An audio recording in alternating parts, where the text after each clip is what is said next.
legal. Não é legal?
Good morning, everybody. I hope you slept well after the nice reception at the Tomiotaki Institute yesterday evening. I'm Ari Plonsky, the Deputy Director of the Institute of Advanced Studies of this university, and also one of the Deputy Coordinators of UBIAS. I will be your Master of Ceremonies for this morning. For the opening session, I am very pleased to invite Professor Silvio Canuto, our Provost for Research, representing the President of the University, Professor Vahan Agopian, Professor Morten Kyndrup, who is the Coordinator of UBIAS Network, please, and Professor Paulo Saldiva, the Director of the Institute of Advanced Studies, who is hosting this conference as by a decision of UBIAS Network. In the meantime, as they are coming, I would like to make a special welcome to Professor Sandra Nitrini, the Director of the Institute of Brazilian Studies, and for Professor Carlos Roberto Brandão, the Director of the Museum of Contemporary Art. Other colleagues are here and will be presented later, and in spite of being presented later, I would like to make a special thank you in advance to Professor José Goldenberg, former President of this university, who was the creator of the Institute of Advanced Studies during his tenure, and he'll address us in the second part of the morning. For the opening words, we are here, let me just mention, in the University Council room. This is the room where the key decisions of the university are taken, and we are very thankful to Professor Silvio Canuto on behalf of this administration for giving us this honor to open the 5th UBIAS conference at this room. So for his first remarks of welcome and other remarks that he might find appropriate, I would like to invite Professor Silvio Canuto. Professor Silvio Canuto is a physicist from our Institute of Physics at this campus. He has very important contributions to his field of science, and very recently, if I understand, in 2018, he was admitted to the Third World Academy of Science, which is a very prestigious international institution.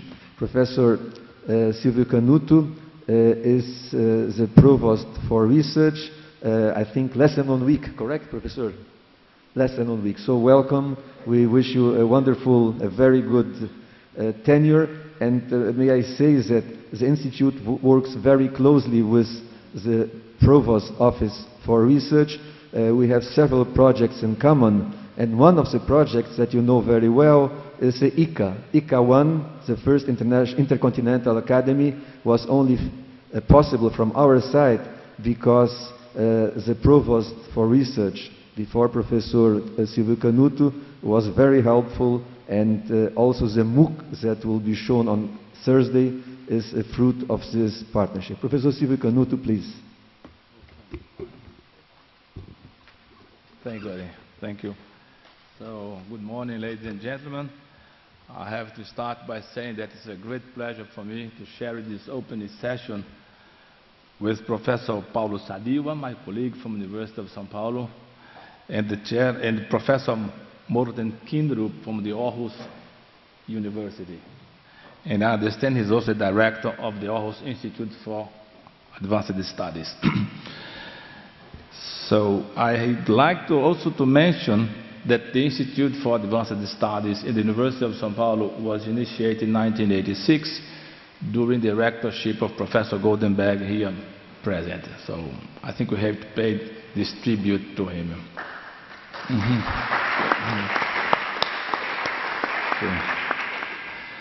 So it's my understanding that this is the first time that this meeting takes place in the American continent. So I find it particularly appropriate the name that has been given, or the lemma, which is the UBIAS, University-Based Institute for Advanced Studies, UBIAS in the New World, UBIAS in a New World.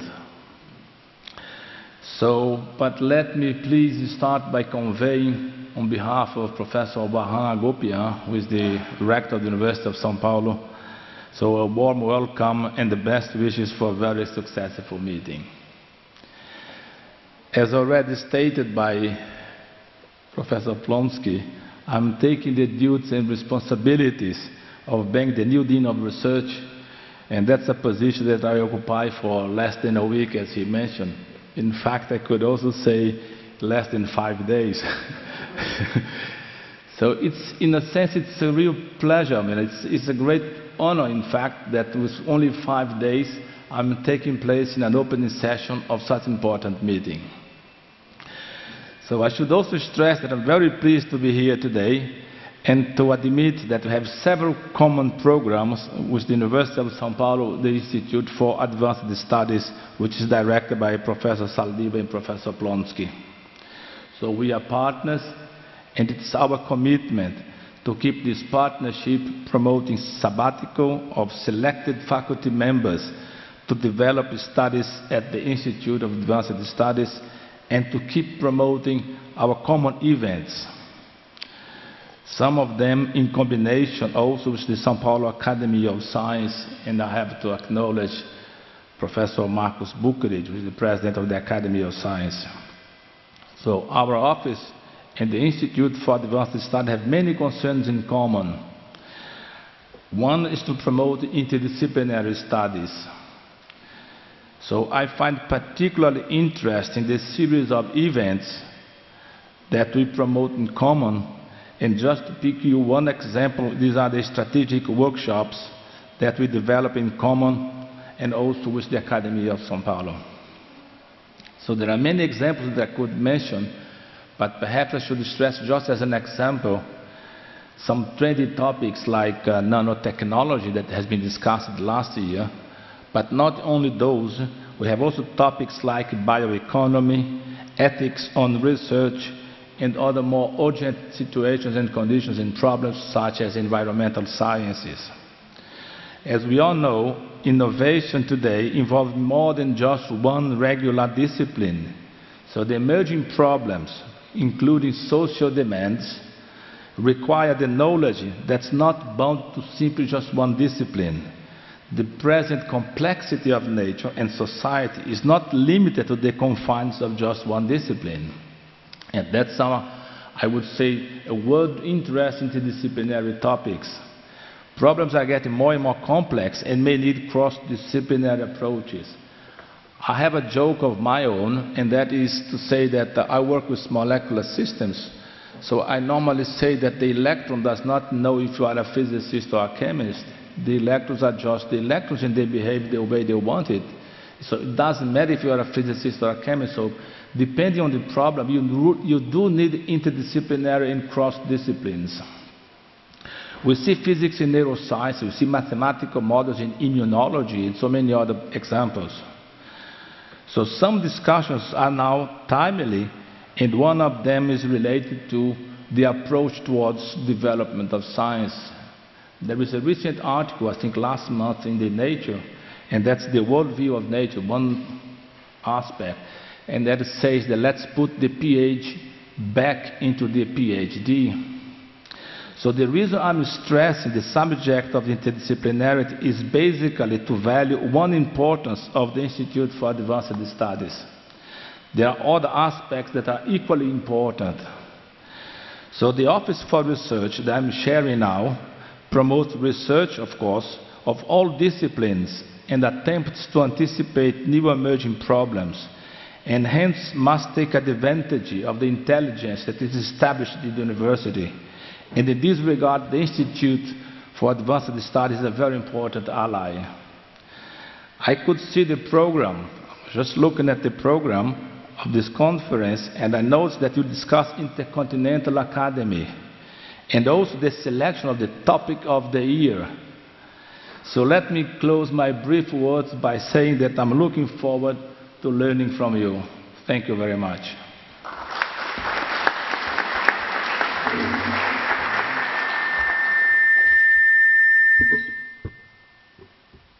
Thank you very much, Professor Silvio Canuto. We really are very much looking forward to having years of fruitful cooperation with the office now headed by you. As I am an amateur master of ceremonies, I'm changing the original programs that you have in front of you, but give me this opportunity of doing something different. Therefore, may I please ask now Professor Paulo Saldiva to address our colleagues who came from so far away. Professor Paulo already made some welcome remarks yesterday evening at the Institute, but now is a formal opening of the conference. Professor Paulo, please. Good morning, everybody. I'd like to manifest my gratitude to all of you, because you traveled for a long time, distance, some people from Australia. I think it's the record. But at least you spent with us 4 or 5 days, and I hope that this could be very useful and also relaxing and with joy. This is important.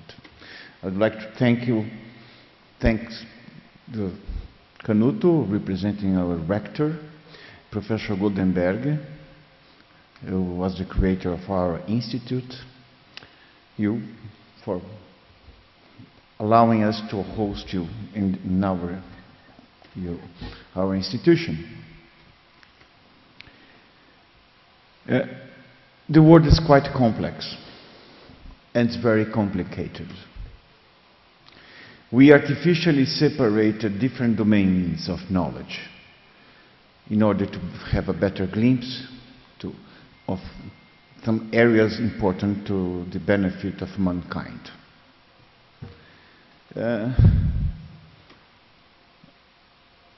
But how we manage to get at least a slight understanding, a crosstalk between disciplines. This is absolutely necessary. Let me simplify the model and approaching the basic question, a situation of distress of a person that gets sick. When an individual with a given disease approaches to his physician, he is asking for a third opinion. The first opinion was Dr. Google, the second opinion Dr. Yahoo, and then he needs a third opinion with a physician. So he looks for the best science available, now possible to be apprehended using very simple touch of a screen.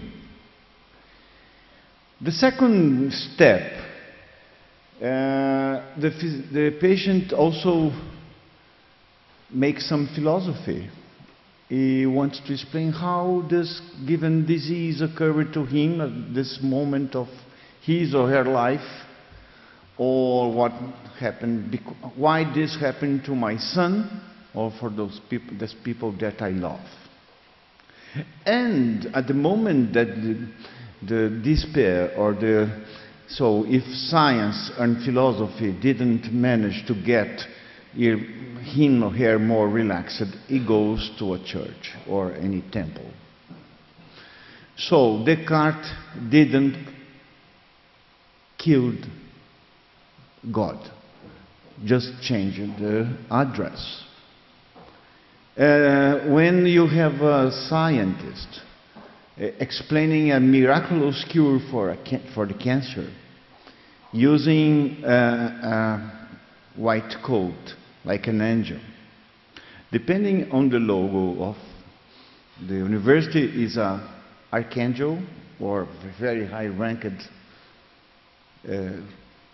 mystical entity, but him or her expressing themselves in a quite complicated language.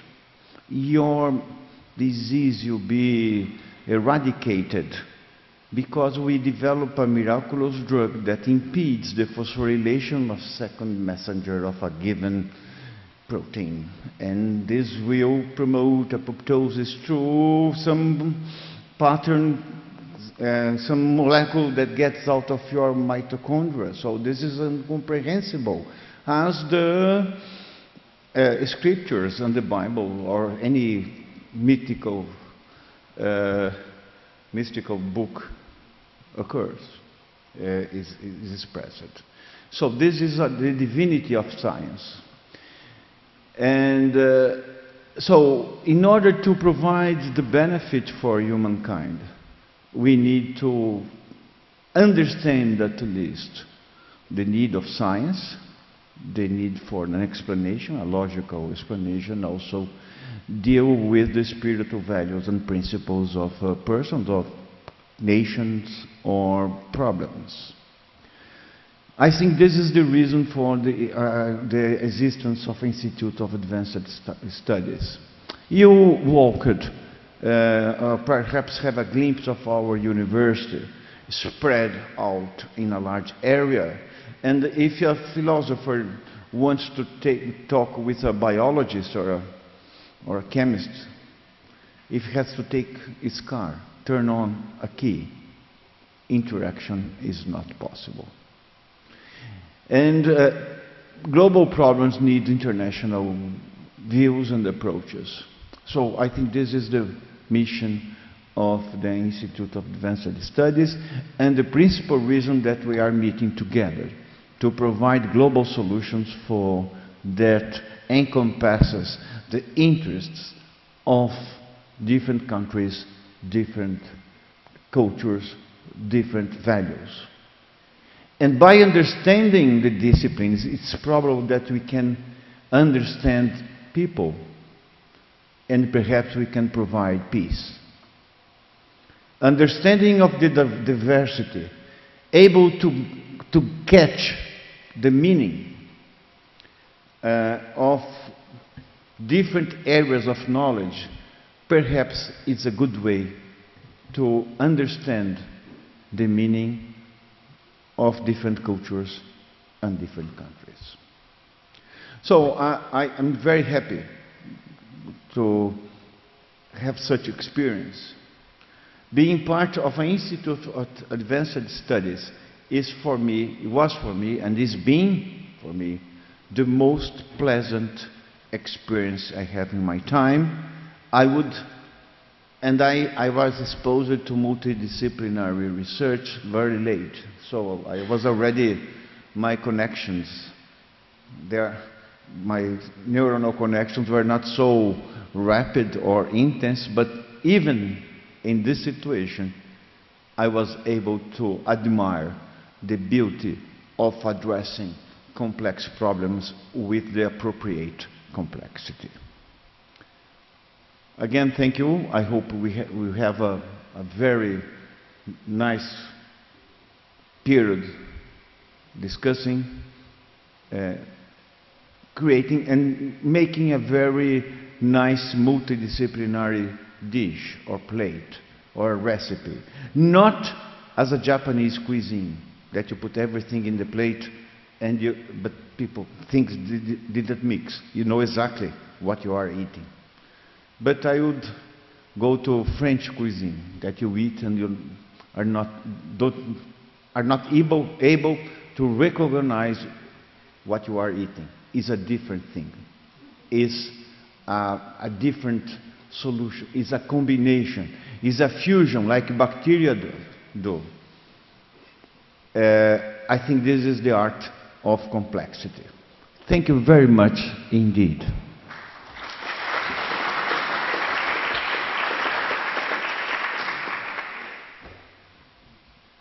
Thank you very much, Professor Paulo Saldiva, for giving us these inspiring words. And on a personal note, may I say that as you are so happy to work at the Institute, I'm also, and working with you makes it special.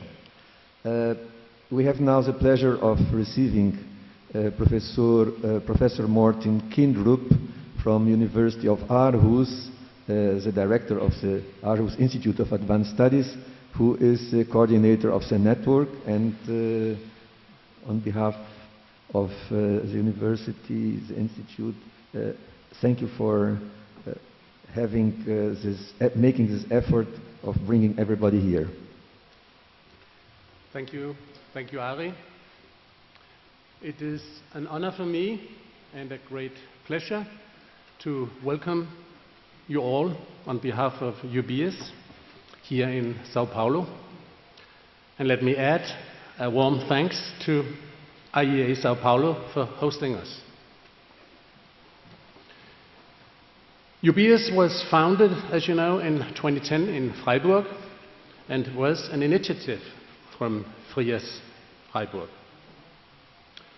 Since then, there's been a series of meetings and conferences: New Delhi, Jerusalem, Vancouver, Nagoya, and the last regular directors' meetings have been those in 2014 in Taipei, Taiwan, 2016 in Birmingham, England, and now 2018, Sao Paulo, Brazil. And it's the first time the Rectors' Conference is taking place in the so-called New World, and hence the title, as you mentioned. Today, UBIAS has 39 members, and at this conference, 5 further institutes have, after applications, been invited to present themselves in order to obtain membership. But at least half a dozen other institutes are represented here, institutes in the making, guest members, and others interested in the network and our work. A good question to ask at an occasion like this is, of course, why UBIAS? Why such a network? In my opinion, this question should be answered at various levels. One is, of course, about general exchange of experiences among institutes of advanced study. The majority of this world's institutes are relatively young, and exchange of all kinds of procedures, best practices, is extremely useful. I have personally stolen many good ideas from colleague institutes in the development of our institute, IS Denmark. We can learn from each other's, for instance, procedures for selection, each other's infrastructure, that is, how many mandatory versus offered activities for fellows should there be, from each other's governance structures, from each other's administrative organization, and, for instance, our experiences with evaluations of institutes. We are actually going through an international evaluation this year, and I'll be happy to share our experiences once it has been finished. But besides these general subjects, we secondly also have some specific reasons for sharing in our capacity of exactly university-based institutes. We all have a mother university, or father, okay, feel free, and we all have at least potentially a delicate relationship to that mother university, for obvious structural reasons. Since we are supposed to be outside the ordinary university structure, possessing an amount of relative autonomy, a certain ambivalence between dependence and independence is unavoidable. Our usefulness for our universities is part of an ongoing agenda. What are we good for? Such questions are often asked based on a day-to-day logics, ignoring the fact that results of institutes like ours mostly are to be accountable and visible on a long-term basis. And the same fact of incongruity makes us vulnerable, especially concerning funding. Whenever hard times economically are over us, we are subject to potential economical threats from our universities. We all know many frightening examples of this. Now, these conditions, of course, changes from time to time, from university to university, from institute to institute. But we do share these problems, and to exchange our experiences makes very good sense. Finally, a third field of joint interest is, of course, the questions about the very concept of institutes for advanced study. The building up, the strengthening, the developing of the concept. But why so? Why is the concept as such interesting?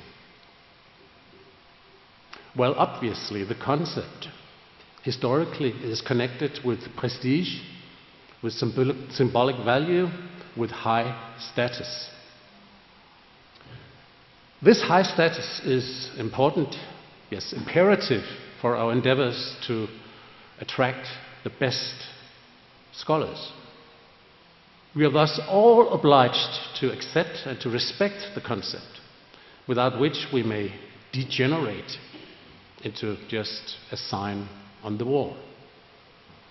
And we all know examples of institutes like that, nice signs on the wall and next to nothing behind the sign. But of course, handling the concept represents a real dilemma, also for a network like UBIAS. How can you negotiate the wish for, on the one hand, being inclusive, welcoming everybody, and on the other hand, maintaining certain standards in respect of the concept? Our practical solution in UBIAS has been different levels of membership, combined with a policy of inviting everybody interested to the meetings and to the talks, while maintaining certain criteria for full membership, and thus establishing a, one could say, closed but still completely open club. But that, of course, doesn't solve the problem of where to draw the line, how to define and develop the concept of an Institute for Advanced Study in general, and a university-based Institute for Advanced Study in particular. I guess everybody can see the Scylla and Charybdis between, on the one hand, a totally broad concept of institutes for advanced study, leading to a watering down of the concept, making it possible for all universities to have their own Institute for Advanced Study without really making the effort of creating one. That would lead to a process where Institute for Advanced Studies eventually lost their distinct symbolic value and thus their attractivity. On the other hand, a too closed, too exclusive concept might block up the access for new initiatives to profit from the learning processes and the international interchange of experience among the institutes. And eventually, the phenomenon of institutes for advanced study thus might die in anemic exclusivity. So, somewhere in between. However, I do not personally believe in one model or recipe for institutes for advanced study. This can be done in different ways, all at the end of the day respecting the principle of institutes for advanced study as a kind of loyal opposition to academia within academia. This is Dr. Wilhelm Krull's expression, and I heard it last week. A loyal opposition to academia within academia, making it possible to offer the best conditions for genuine researcher-driven research. Researcher-driven research, isn't that just a pleonasm? No, unfortunately, it isn't in the ordinary university systems of today. Researcher-driven research.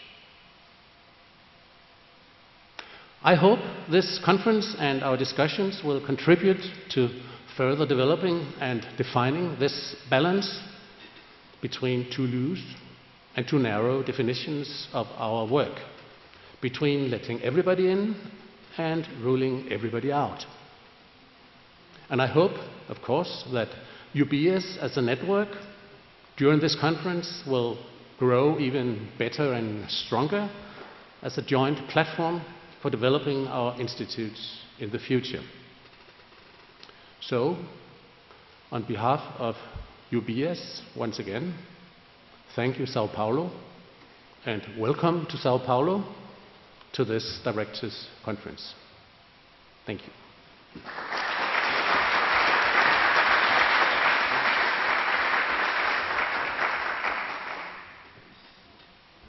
Thank you very much, Professor Morten, for first your leadership in UBIAS, and second for these words which reflect, I would say, going also with what Professor Silvio Canuto mentioned, especially Professor Saldiva, the complexity of our particular part of the world. I would say what came to my mind is fuzziness. It's not in or out. You are in and out at the same time, and how you find this equilibrium. So thank you very much. The opening session will continue, so it's still the opening session, but I believe it would be more appropriate if Professor Canuto, Professor Morten, and Professor Saldiva would sit down, because we'll have now a musical experience. We thought it's a tradition here in this university to have some musical experience at the beginning of an event, and we thought, what should we do? We obviously can bring classical music, which is something that we all appreciate, but we're going to be on Thursday evening in Sala São Paulo, and we'll have this pleasure already scheduled. The other option would be presenting Brazilian typical music, but we thought we should do something that's also very common in an international conference, but we thought we should do something advanced, something different. And in the programs that Professor Silvio Canuto mentioned, the sabbatical, we had the very interesting opportunity of having with us Professor Dr. Rodolfo Nogueira Coelho de Souza. Professor Rodolfo, who is already standing, he graduated in 1976 in engineering in the Polytechnic School, so we are colleagues. I am a few months older, to say the least. Many months older.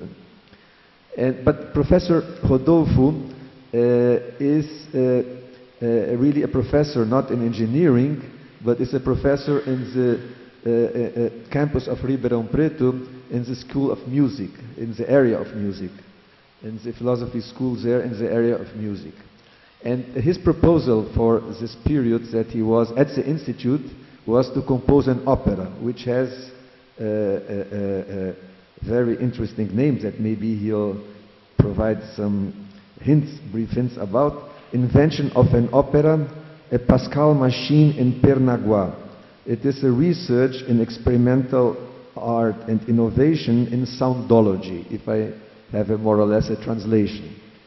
So we thought, again, let's share one so interesting experience of somebody from engineering, but doing really advanced research and developing something in the area of music. And so we invited Professor Rodolfo, who came from Ribeirão Preto, and brought also a colleague with him that will also be with us, Liliana Sulpicio, and he obviously won't have time to present the opera, so he'll present some other compositions that he did together with flautist that also was so nice to accept our invitation. And please, Professor Rodolfo, it's your turn. Explain what you have been doing, what we are going to hear. Okay, I will speak very briefly. I will not repeat all the information he already gave to us. It's important to realize that this research grant allowed me to have contact with interdisciplinary thought. And the result of this research is also a consequence of this contacts with biologists, mathematicians, engineers. That was part of this sabbatical program. They inspired me to do this research. This research was intended to be used in the opera, but later was used also to other compositions like the two that we will listen today. Of course, it's not traditional music, it's experimental, very experimental music. You can relate it to this music, thinking that it could be used in soundtracks of movies. The first one, called Salamandra, deals with this lizard, Salamandra. And you can think that maybe I could have composed it for The Shape of Water, that has a fish salamander as the main character. The second piece is for flute, Cassian. My colleague will play the flute. I will play the electronics. The second piece relates to birds. Every sound there is made from the transformation of percussion sounds, resulting in biological or biological inspired sounds like birds. And you can think maybe it could be used as soundtrack for Hitchcock's Birds, the movie, classical movie. I hope you enjoy, or at least be challenged to listen to complexity as a way of expanding our thinking about the world and the music.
Thank you very much to Professor Rodolfo and his beautiful team for expanding interdisciplinarity and bring it not only in our brain but also in our senses. Thank you so much. Thank you so much. We are exactly on time. We'll have now a 15 minutes break for a coffee just outside this room, and in 15 minutes I would very much request your return, and we'll come to the second part of the morning, which will be opened by Professor José Goldenberg.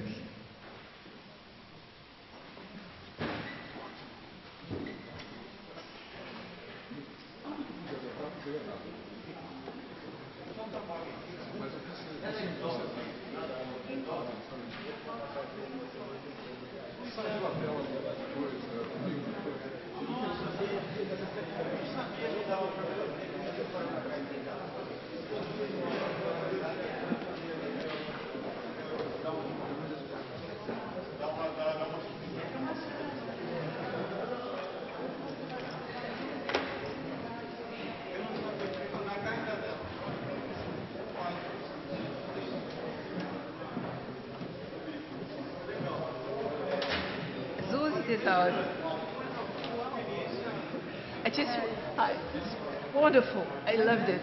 But just wanted to see how does your notes look like? So what you play is this part? Yeah, it's kind of, we chose to talk with the machine. So it's a lot. Like a text. Okay, it's a lot of improvisation. Yeah. Okay. We chose some materials like and some moments. We chose some colors and some. And how do you measure? That is the time measure. Yeah, Okay. So you always check with the. Yeah, we are controlling the time somehow with the chronometer. And that is the intensity.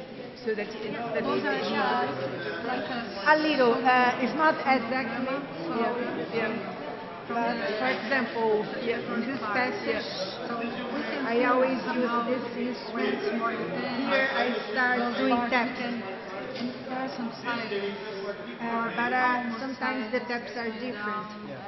And sometimes... And the moment where you did the percussion on the flute, how would you note them? And then I you chose but that's your choice. Here, the quick. Okay, so that's the next time it will sound differently. We were friends, and we count every wedding.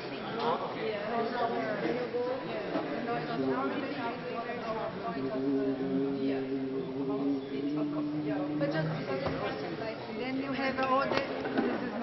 This is from Mexico. I like it. Mexico tradition. Yeah. You're welcome.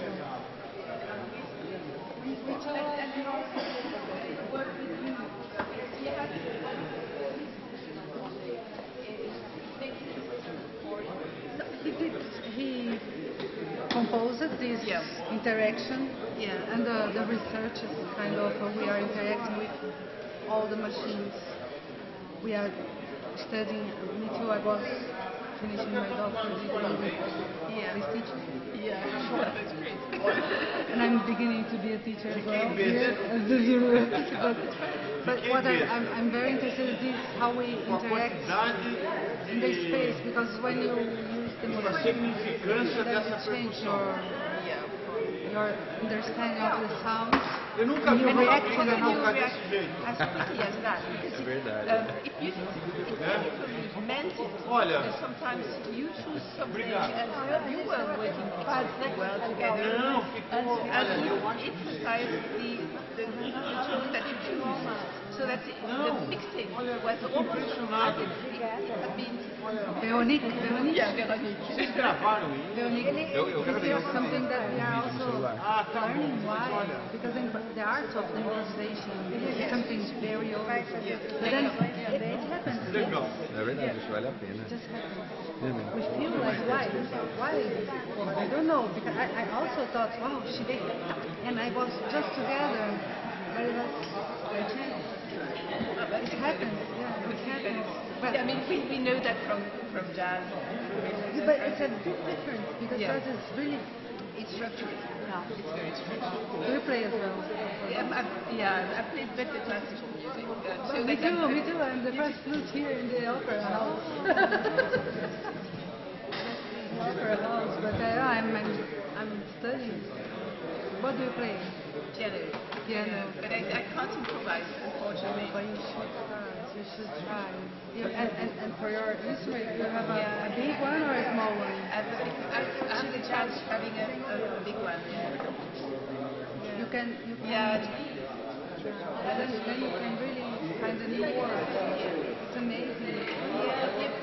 I might do that when I have a little bit more time. When I'm What do you do? I'm studying philosophy.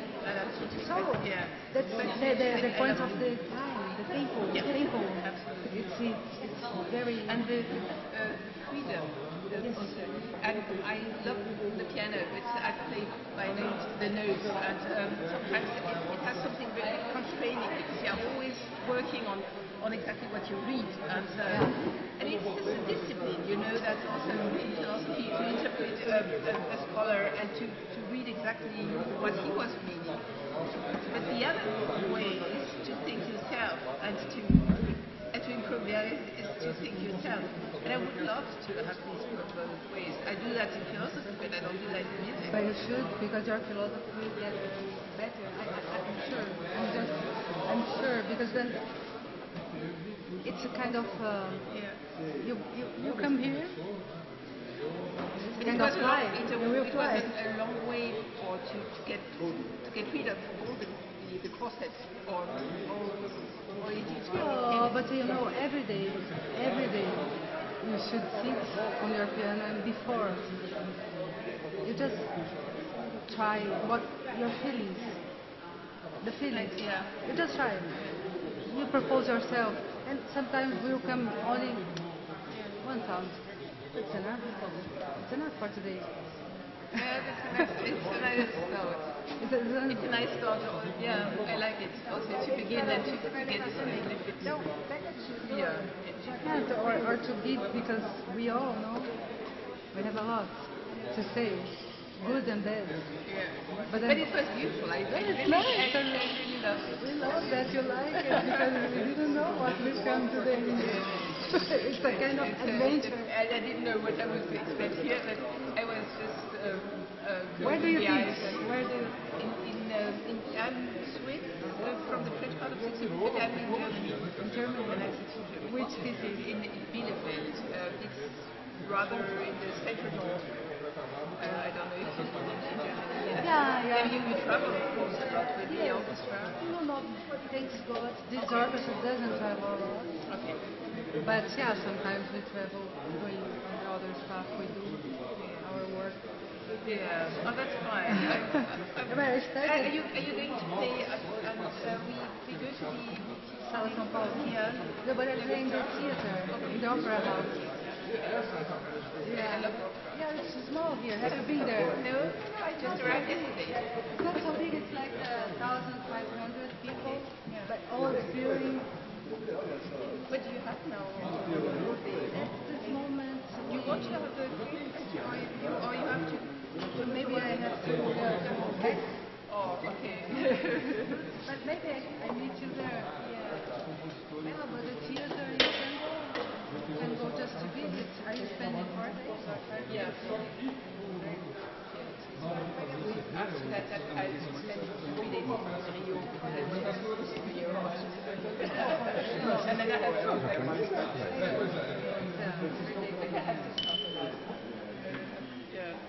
these days we are going to play Unicamp, the other university. Acho que esses pitinhos você gosta, She's né? a gospel princess, very nice. And she's working with this, we call this like a... Passa o celular e eu vou colocar. Yeah. And she's a really, you are playing her work in the opera house? In the opera house. Today I start first rehearsal. Bernstein class. This is Bernstein. Yeah, I know. Yeah. It's good, so that you have a public for this kind of music too. Because sometimes it's recording work. We had a very nice contemporary ensemble. They stayed, we had these for, it was always school, but then they stayed quick.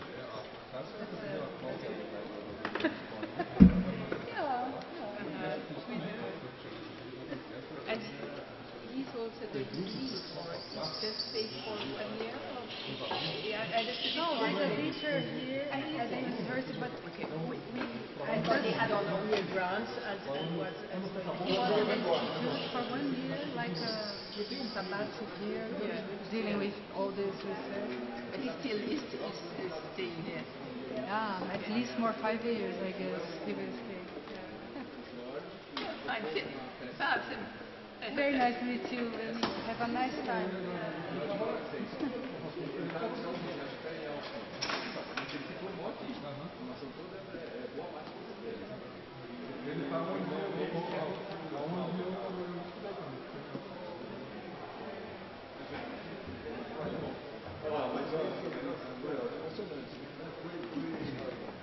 Olha, obrigado, viu? Que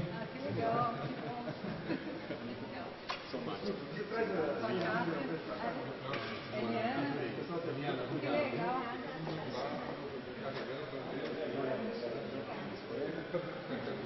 Nada começar o dia com uma música que Bem maluco. ativa o cérebro. Não acordava. Legal, Eu sou professor.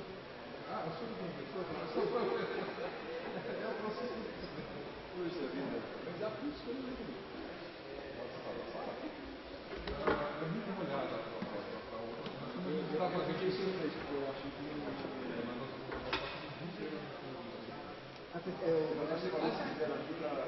mas basicamente tem os dois aqui.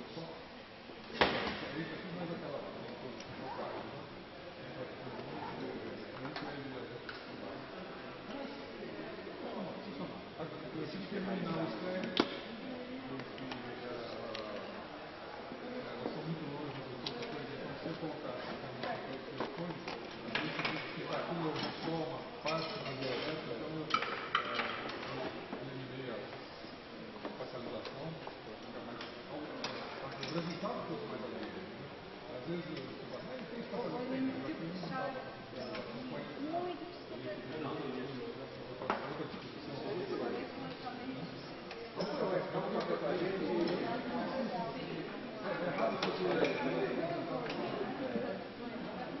Obrigado, foi espetacular. Espetacular. Muito obrigado. Muito obrigado. Muito bem. O pessoal aplaudiu e foi legal. Obrigado. Obrigado.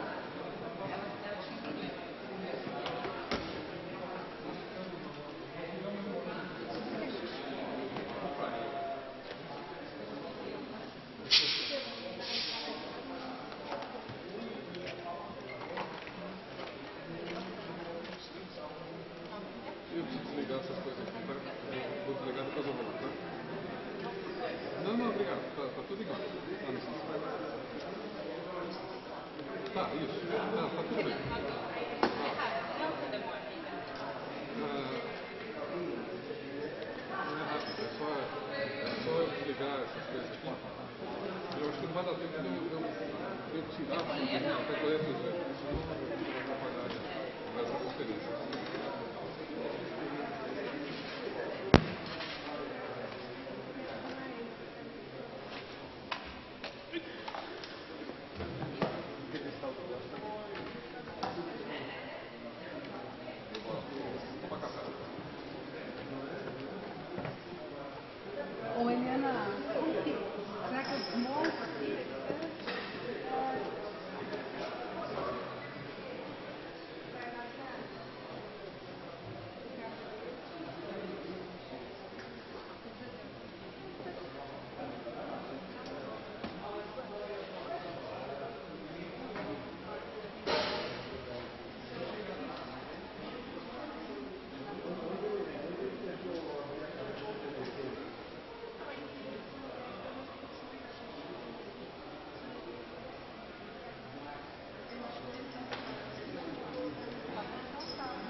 que de qualquer jeito é bom, porque vai ter que tirar, né?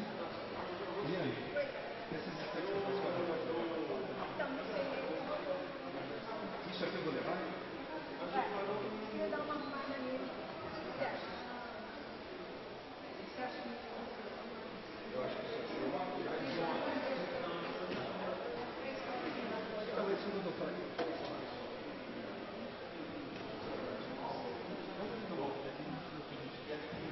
As coisas que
Well, after a very, I think, interesting opening session that touched our brains, but also our lives and senses, we'll go to the second part of this first morning.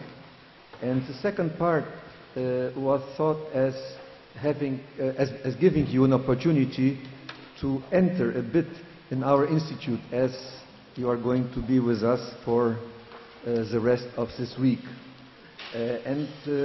We call this session Instituto of Advanced Studies USP, an environment of dialogue between sciences and with society. And we'll have the following session.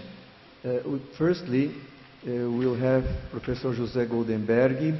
Professor José Goldenberg was already recognized. He was the president of the university, or the rector as we call it here. When the institute was created, it was his drive that created the institute. Then we'll have Professor Paulo Saldiva as the current director of the institute. And then we'll have short testimonies, apart from the musical testimonies that we heard already, that will provide you some glimpse of how it is to be part of the time during a certain period as a fellow with different names. We use different names for fellows, what is the experience mentioned by, or exposed by the people themselves, of the colleagues themselves, of the experience in our institute. So may I begin by asking kindly Professor José Goldenberg to address us the first part of this session, and then I'll call the other colleagues. Professor José Goldenberg is a physicist by training. He has a long and fruitful career, not only in the university, where he continues to be very active. Recently, the university completed 80 years, and Professor Goldenberg was commissioned to try to provide an image of a complex body as our university for the 80 years. Professor Goldenberg was very active in public service. He was the Minister of Education, Secretary of the President for Science and Technology, Secretary of the President for Environment, State Secretary of Environment, among other positions. Currently, he is a President of the State of São Paulo Foundation for the Support of Research, the FAPESP, which is a very beautiful and important organization in our science, technology and innovation ecosystem. Professor Goldenberg is internationally known in the area of energy, has been involved in many ways in this topic. So, but I would say, Professor Goldenberg, that what we admire most is, if I may say so, that you have accumulated so much youth along these years. Professor Goldenberg is almost 90 years, correct? Chegando nos 90? Quantos anos? Almost 90 years, but is as young and bright and energetic as a youngster. Professor Goldenberg, thank you so much.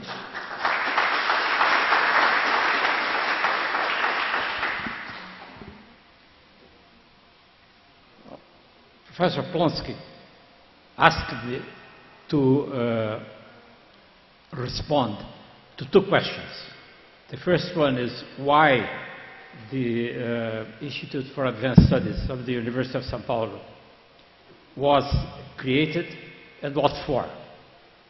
And I did that in the beginning of my position as rector of the University of São Paulo in 1986. And to respond to these questions, I have to take a few minutes to explain what is the University of São Paulo and what's the role of an important university in a developing country. As you know, Brazil has approximately 200 million people. It's a developing country, which is a highly developing country. It's not a backward developing country. And although the Portuguese, which colonized Brazil since 1500, were very tough colonizers. You know, there are comparisons in history books between the role of the British in India and the Portuguese in Brazil, and apparently the Portuguese were much tougher.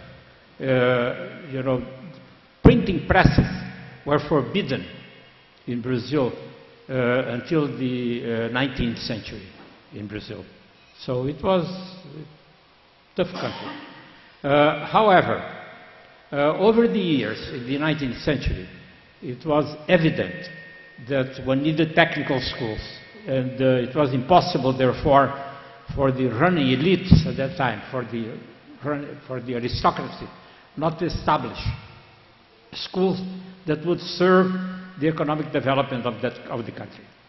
A very symptomatic development of that kind is that the first higher education school established in Brazil was a law school, because questions about land ownership were the main problem of the people of that time. Then, in the middle of the 19th century, military schools were established, and engineering schools were only established at the end of the 19th century. And the university as such, and the University of São Paulo is the first university established in Brazil, it happened in 1934, approximately 80 years ago. And it was established by putting together a number of schools that existed, medical school, pharmacy, and so on and so forth, plus ideas that were enlightened at that time. The ideas were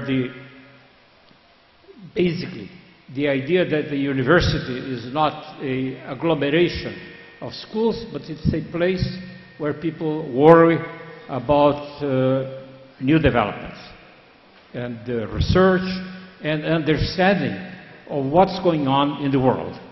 Now that was 1934. It was a rather recent development. The University of São Paulo was very well endowed by the government of São Paulo. São Paulo state is a rich state. You know, of course, when you look at the average GDP of Brazil, it's quite low, but if you take the state of São Paulo separately, it's a rather developed state. And the University of São Paulo gets 5% of the taxes of the state of São Paulo, which is a very interesting and original situation. I mean, there is really no negotiation involved between the university and the government, as it is the case in many other countries. We get approximately 5% of the taxes regardless of what happened. And in the period in which I was director, from 1986 to 1990, we received from the government not only that amount of money, but we received a mandate to use the money as we saw fit. And the University Council, which sits in this room, decides every year where they want to put the money. If they want to buy automobiles for the directors, or if they want to establish a department of Oriental philosophy or whatever. And the university is independent to that extent. So it was really a very interesting development.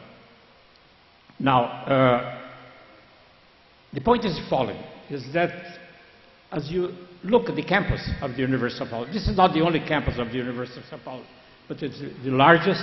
When you look at the campus of the University of São Paulo, you realize immediately that the geography of this campus is organized against integration.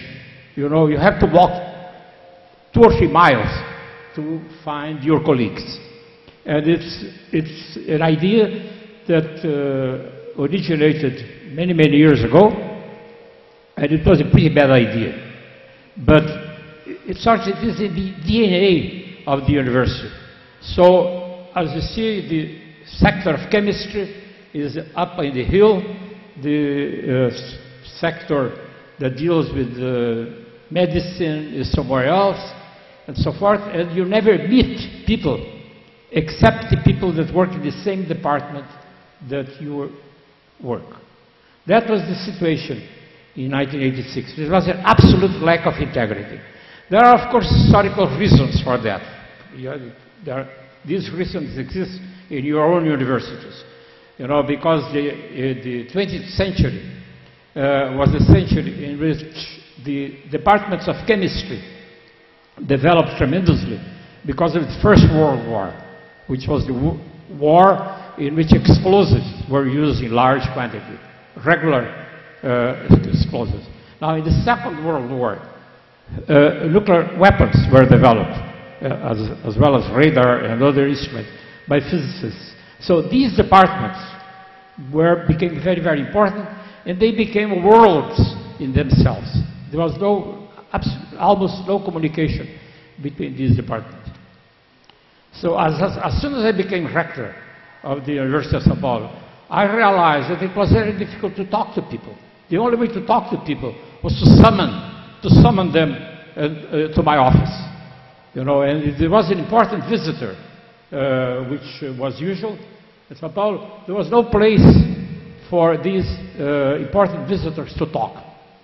For example, we had the visit at one time of Professor Galbraith in the United States. And I invited him to give a talk at the University Council. It was not this room, it was the room where the Institute for Advanced Study is now. But that's what I had to do, because it was the only way in which I could get people to listen to a person that was not a physicist, a chemist, or a medical doctor, or a psychologist, and so on and so forth. And I realized immediately that the way the university had developed until then was along these classical lines of lack of integration. In my personal career, I had gone through experiences of that type because I was an academic, purely academic physicist for more than 20 years, and I did work at Stanford and Princeton. And I was always impressed by the Hoover Tower at Stanford and the Institute for Advanced Studies in Princeton, in which some people, few people, were excluded from the day-to-day activities and were able to work on their research. And one thing I did as rector was one of the first things I did actually, was to set up a system by which every professor, junior or senior, had to lecture 8 hours a week. No exceptions accepted, no exemptions accepted. Because a system developed at the University of São Paulo at that time, in which everyone wanted only to teach graduate courses, because then they could choose the discipline and choose the students. And undergraduate studies were not considered a very noble activity in the University of São Paulo. So teaching, undergraduate teaching, was important. It is important today. That remained. This was many years ago, but it remained. But what I thought was needed was a place in which you could sort of isolate people, not isolate, but find a place for people in which they could be freed from teaching undergraduate activities, or they could teach if they wanted, but they were not forced to teach, and reflect on activities of different kinds. So my idea in establishing the Institute for Advanced Study was sort of geared to senior people, some of them retired, some of them not retired, but people that had careers, important careers in some specific area, but where they could meet with people from other areas of activity in which they could exchange ideas and enlarge their views.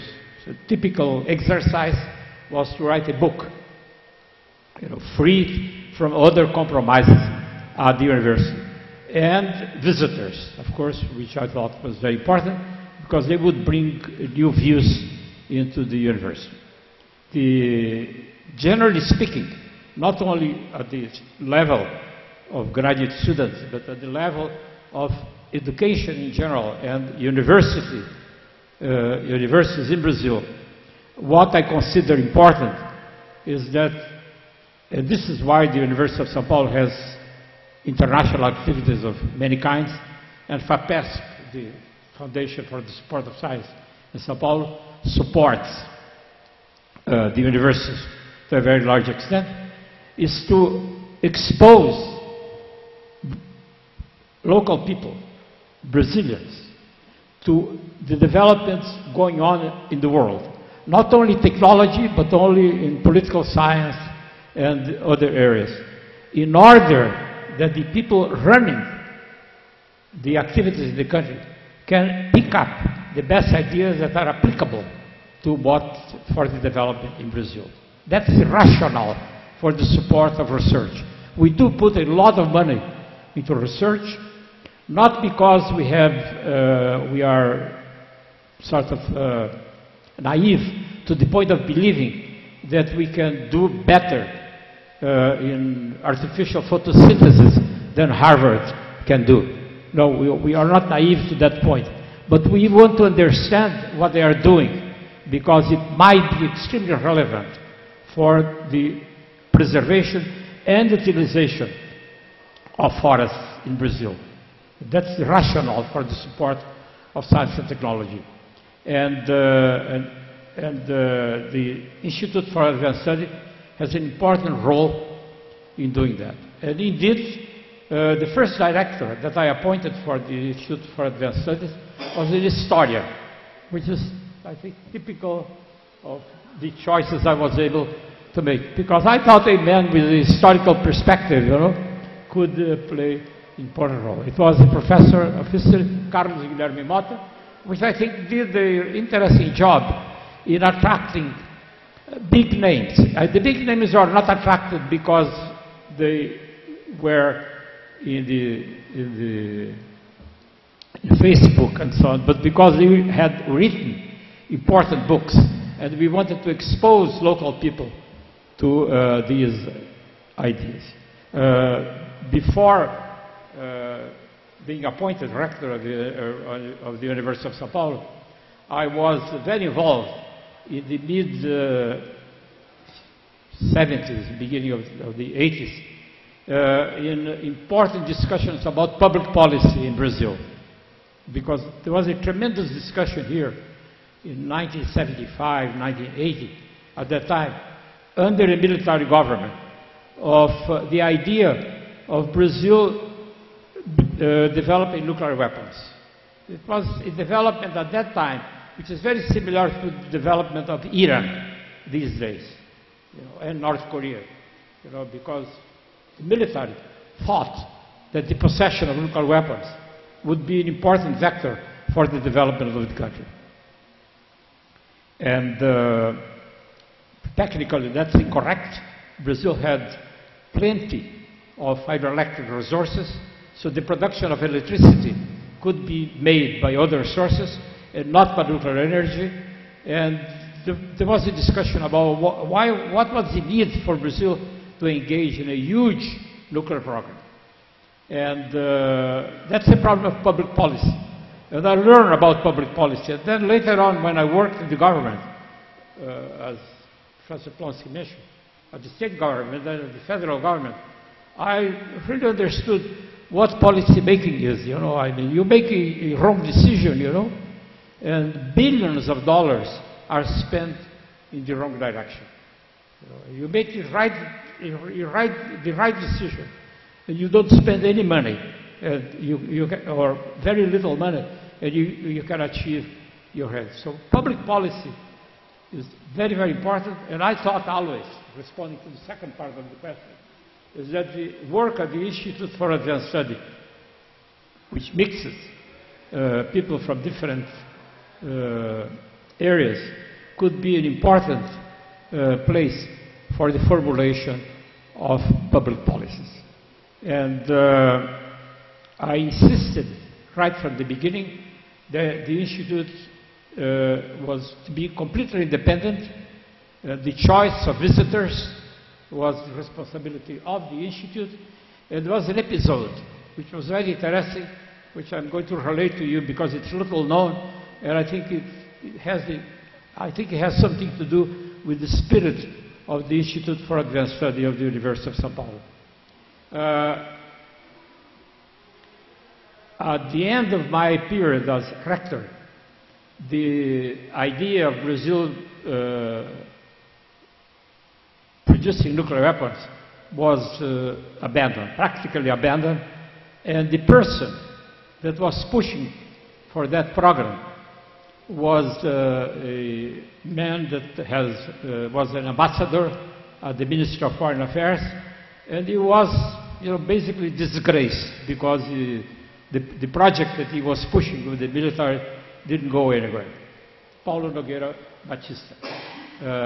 He was a rather brilliant intellectual, but I don't know why he convinced himself wrongly that nuclear weapons are the only solution to the Brazilian problems at that time.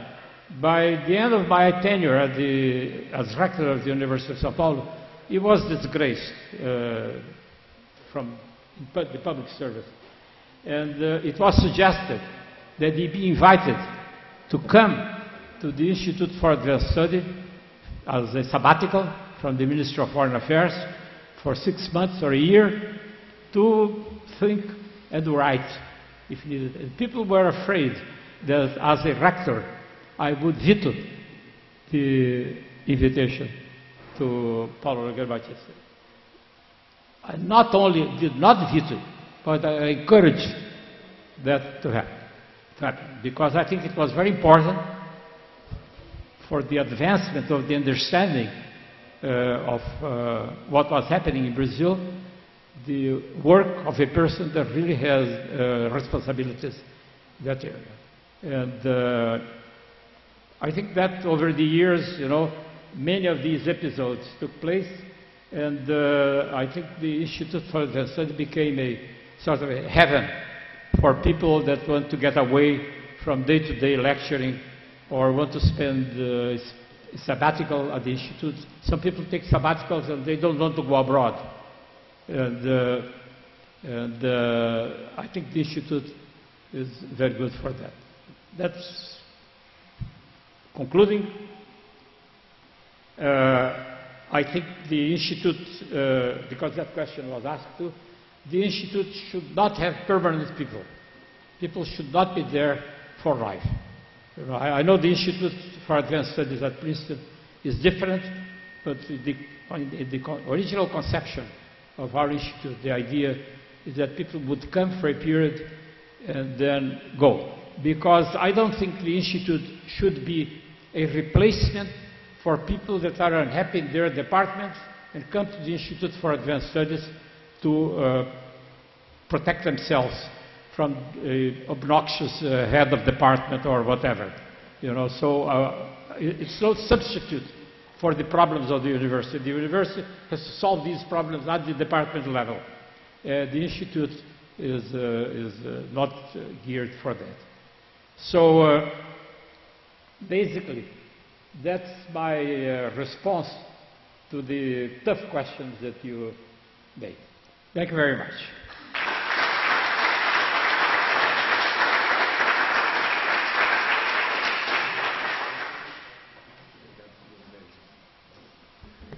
Thank you so much to Professor Goldenberg. I am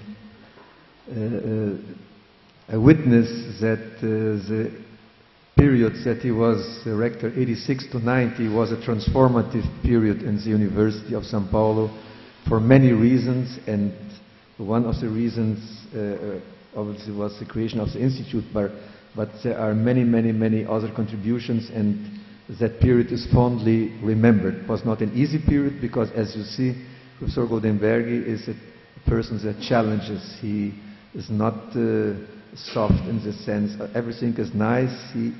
He wants things to move and to move in the right way, and whatever needs to be done should be done. So thank you very much, Professor Goldenberg, for opening the space in your agenda and for sharing with us this part of the history. We are taping this morning session.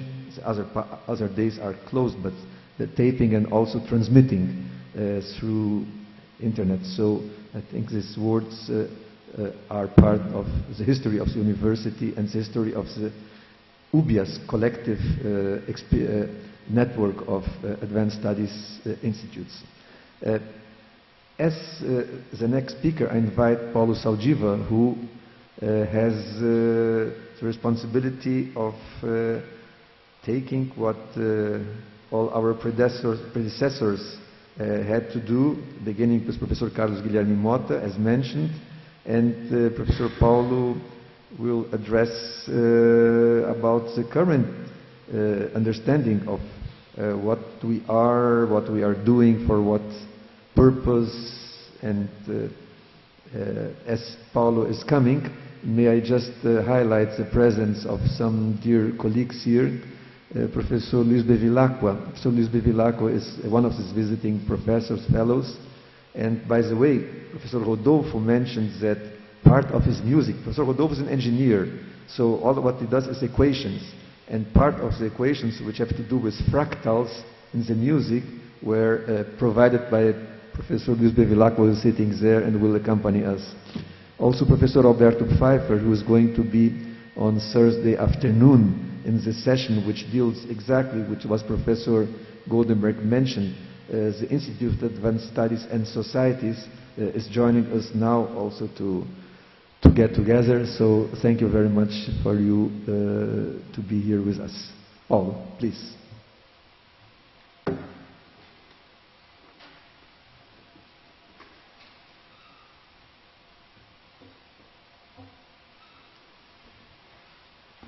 Well, I have to explain something that's very difficult to explain, how every institute has its own characteristics, its own complexity.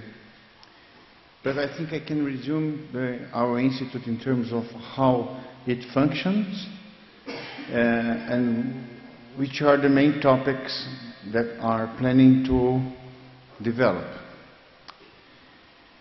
As Professor Goldenberg said, our institute takes advantage of not having a single permanent professor. This is avoid some allergies generated by continuous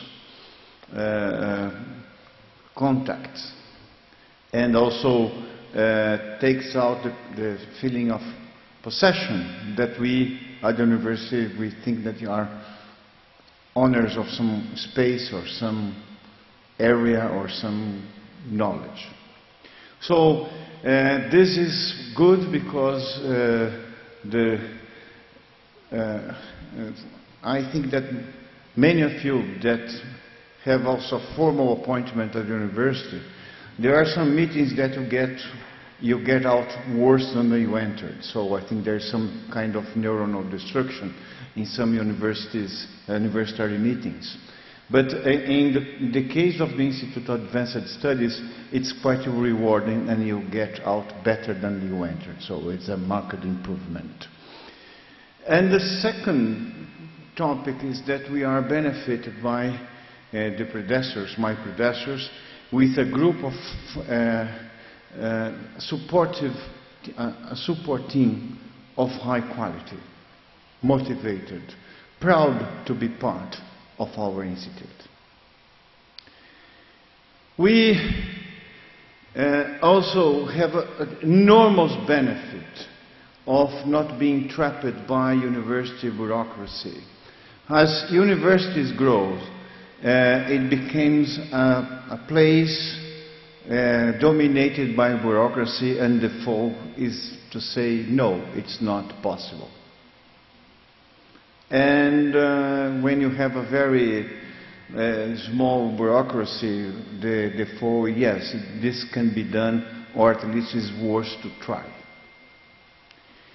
Another thing that is important in our institute, that we can invite people from any university,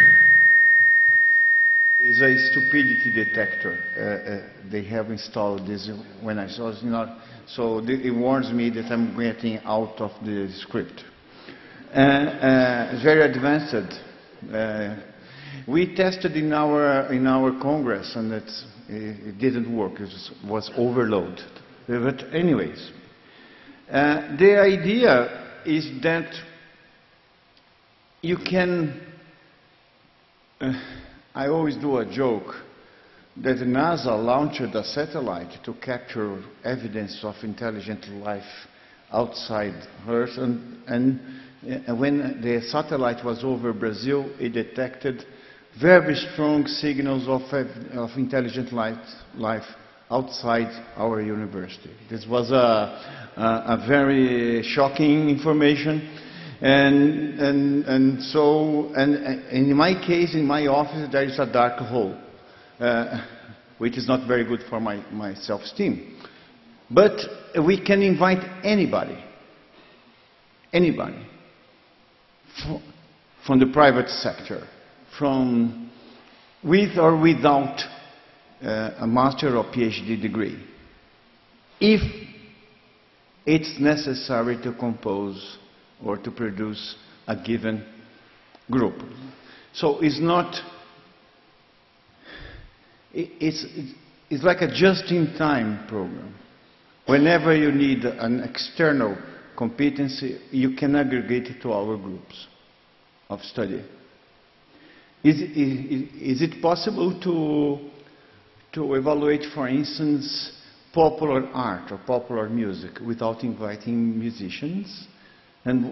Or street artists or something. So I think this is quite unique in our university, especially at the medical school, from where I came from.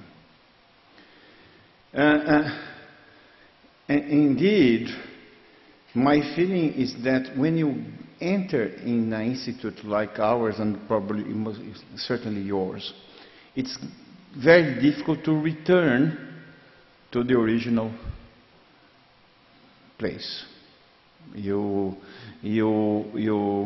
realize very rapidly the amount of energy and friction lost and producing only dissipation of heat in that, or producing something useful. This flexibility imposes to us enormous responsibility, because we cannot blame the bureaucracy or the structure by our own faults. So if it doesn't work, it's our fault. There is nothing impeding us to accomplish our task. And so this was my first fear when I was appointed director of this institute.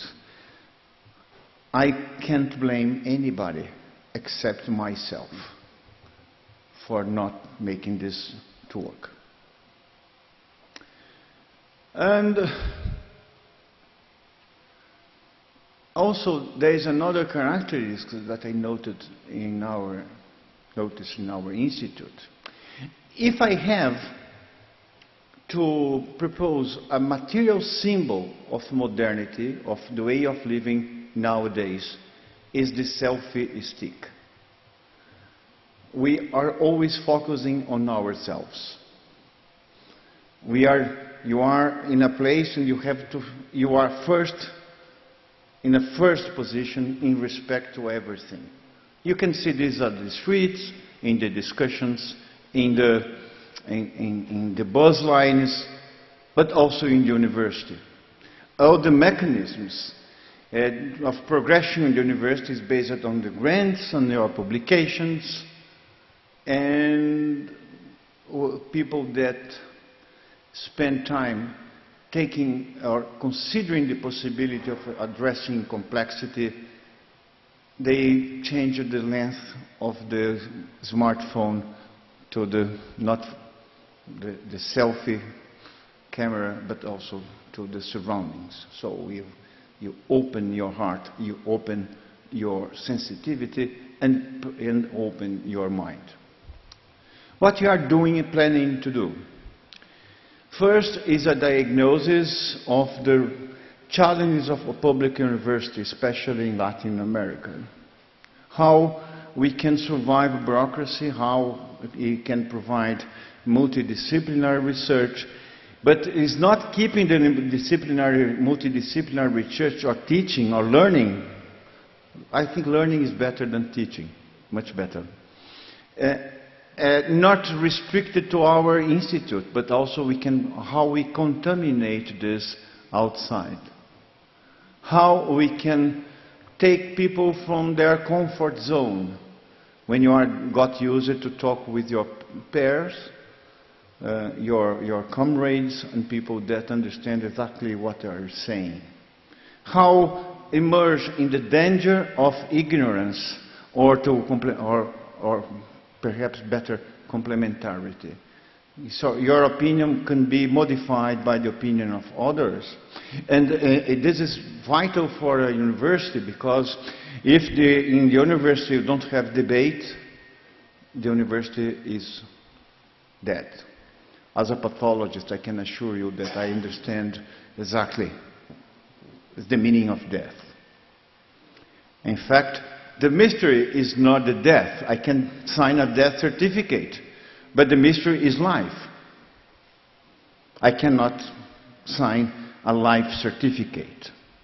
But anyways, I think one of the most solid evidence of life is the capacity of mutual understanding, the capacity of looking for something different, and also incorporating, interpreting the vast amount of knowledge that is now available in a single machine. The problem is not achieving knowledge, but interpreting. And interpreting means a comprehension. So if you don't comprehend the topic, you cannot interpret. You cannot make your own opinion. This group is vital for us. I don't know if we can prevail, because the university has to change the paradigm, and sometimes the paradigm changes when people die, and another generation comes with new views and new perspectives. The second topic is how we transform our students into leaders, positive leaders.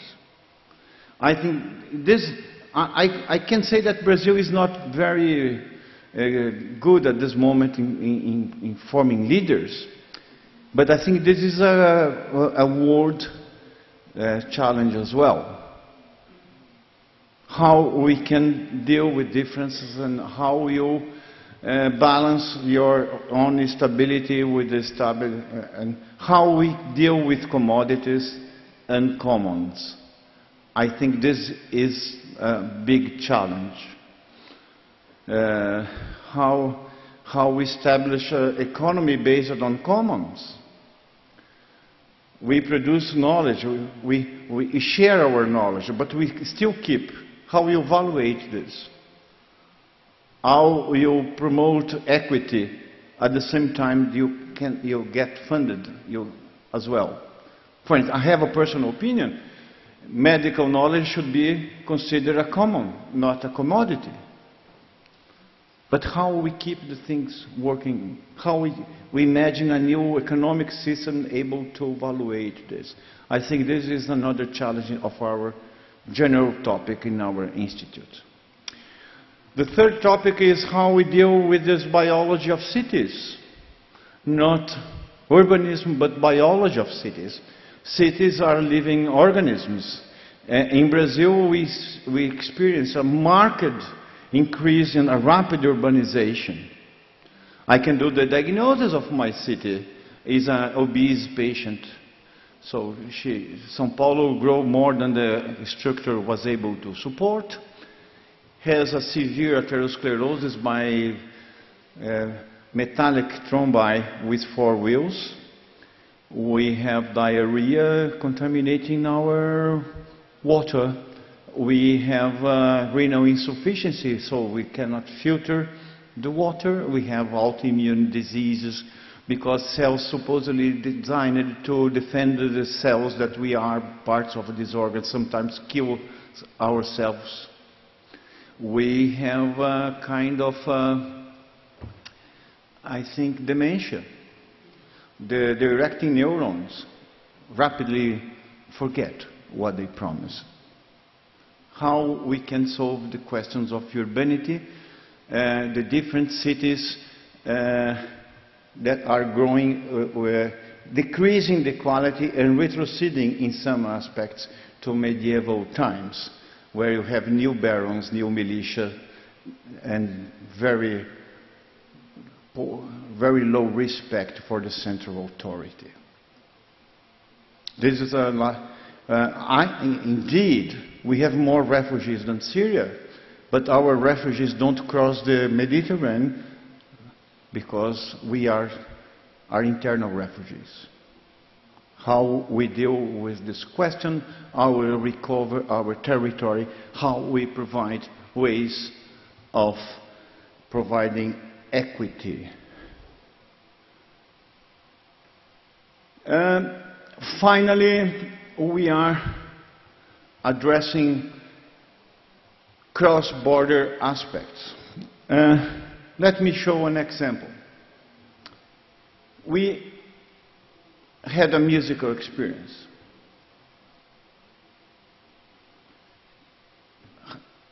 How our internal circuits respond to this? Probably if I have a halter in you, plug it in you, you decrease that, the level of stress decreased, blood pressure decreased. Some inflammatory genes have their expression decreased. Some anti-inflammatory genes will secrete anti-inflammatory proteins. So, what is the role of the humanity of arts and beauty into a university? How we defend this? What's the biology of aesthetics? Aesthetics is quite important. This is a very cheap watch. It costs 1,000th of a Rolex, but it's equally precise. When I bought this watch, the salesman said that I would dive, I could dive until 100 meters. I never get deeper than 1 meter, but he told this 4 times. So for him, this was an important property. But the difference in price is aesthetic, is value, is symbolism. How we address this. So these main topics are spread in more than 20 research groups. And our challenge, even in our institute, how we make our groups talk among themselves. We propose the multidisciplinarity, but are we really motivating multidisciplinarity? The sabbatical professors that we received are doing a good job in unifying and linking the points, because if we lose control, our institute, designed to be multidisciplinary, would turn to be a confederation of small networks. How we link the points are the occult properties of a system. So this is a very broad description of what we are doing. What are our challenges? I think we share many of the problems that you share in your institutions, and also but we can present this group some peculiarities of Latin America. and perhaps this could foster collaboration among our institutions.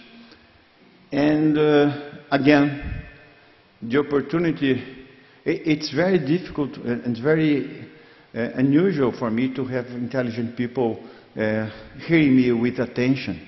At least in my home, I can say that this with my sons, and I am not very, so it's not a usual situation for me, so I'm very proud because of it as well. Thank you very much for your patience. Thank you very much for your attention.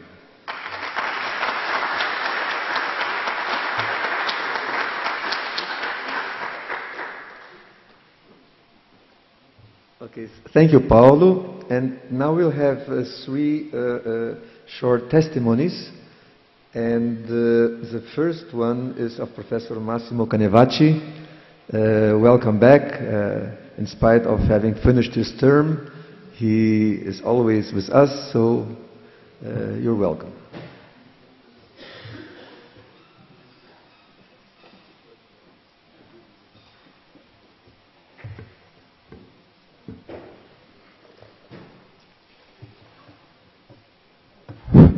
Well, I will present my experience as a visiting professor here in the Institute of the Advanced Studies. Well, my experience is the following. I think that the university system is in crisis more or less all over the world.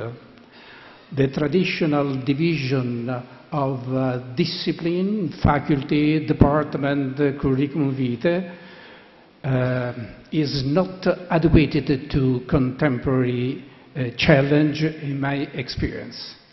And the Institute of Advanced Study, yeah, for me it is an anticipation of the possible present future of the university based on undisciplinated perspective, undisciplinated, more than multidisciplinary.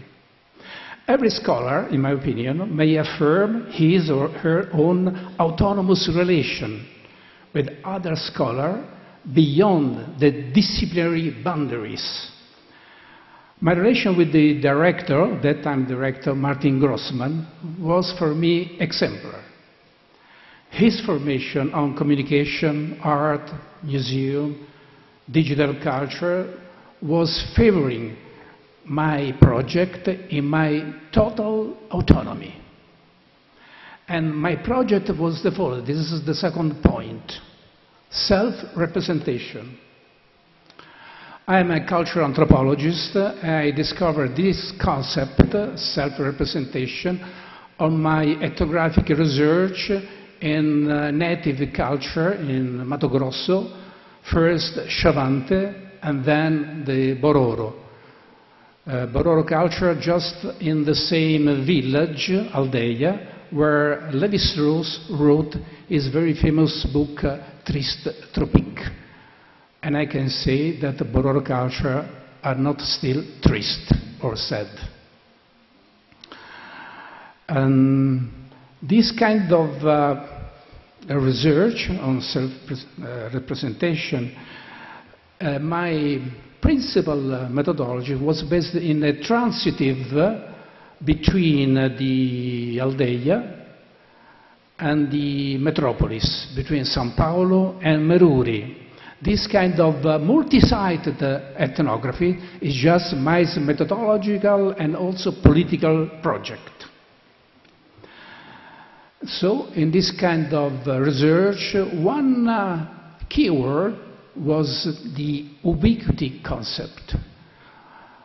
Ubiquity identities was changing the traditional kind of subjectivity, both in the Bororo culture and in any urban context. So, how we have to face this radical challenge? The ubiquity, it means that in the same time and space we have different kind of experience. And this is going to change not only our experience, but also the way we are going to communicate, and to realize a composition of our research. The other one concept was, the first one was cultural syncretism and visual fetishism.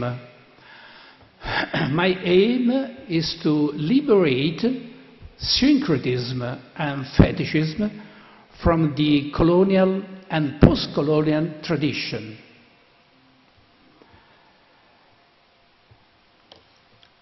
I realized two, for me, important seminary in the Institutos of Advanced Studies. The first one was an emotional seminary. I invited two friends of mine from Bororo village, and the title was Bororo Cosmology. And my point was that it was not myself or another anthropologist that I invited, but themselves, Kleber Meritororoi and Felix Dogrenau, who was speaking and interpreting their own cosmology. This for me is a very revolutionary moment, not only in anthropology, because native people have the power to represent themselves more than an anthropologist, a journalist, or a missionary. This is a very political change in my experience, thanks to the Institute.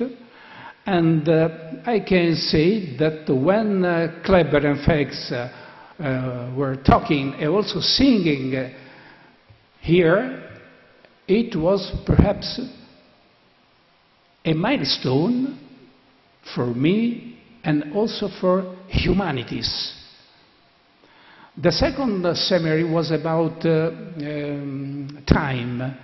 I was presenting the concept of ubiquitime, just connecting ubiquitous and time, because I think that there is a possible relationship between ubiquity just like in every place, and utopia in no place. Where my question is just the following: which kind of relationship we could face between these two contradictory concepts that make a contemporary and simultaneous experience? Ubiquitous utopia.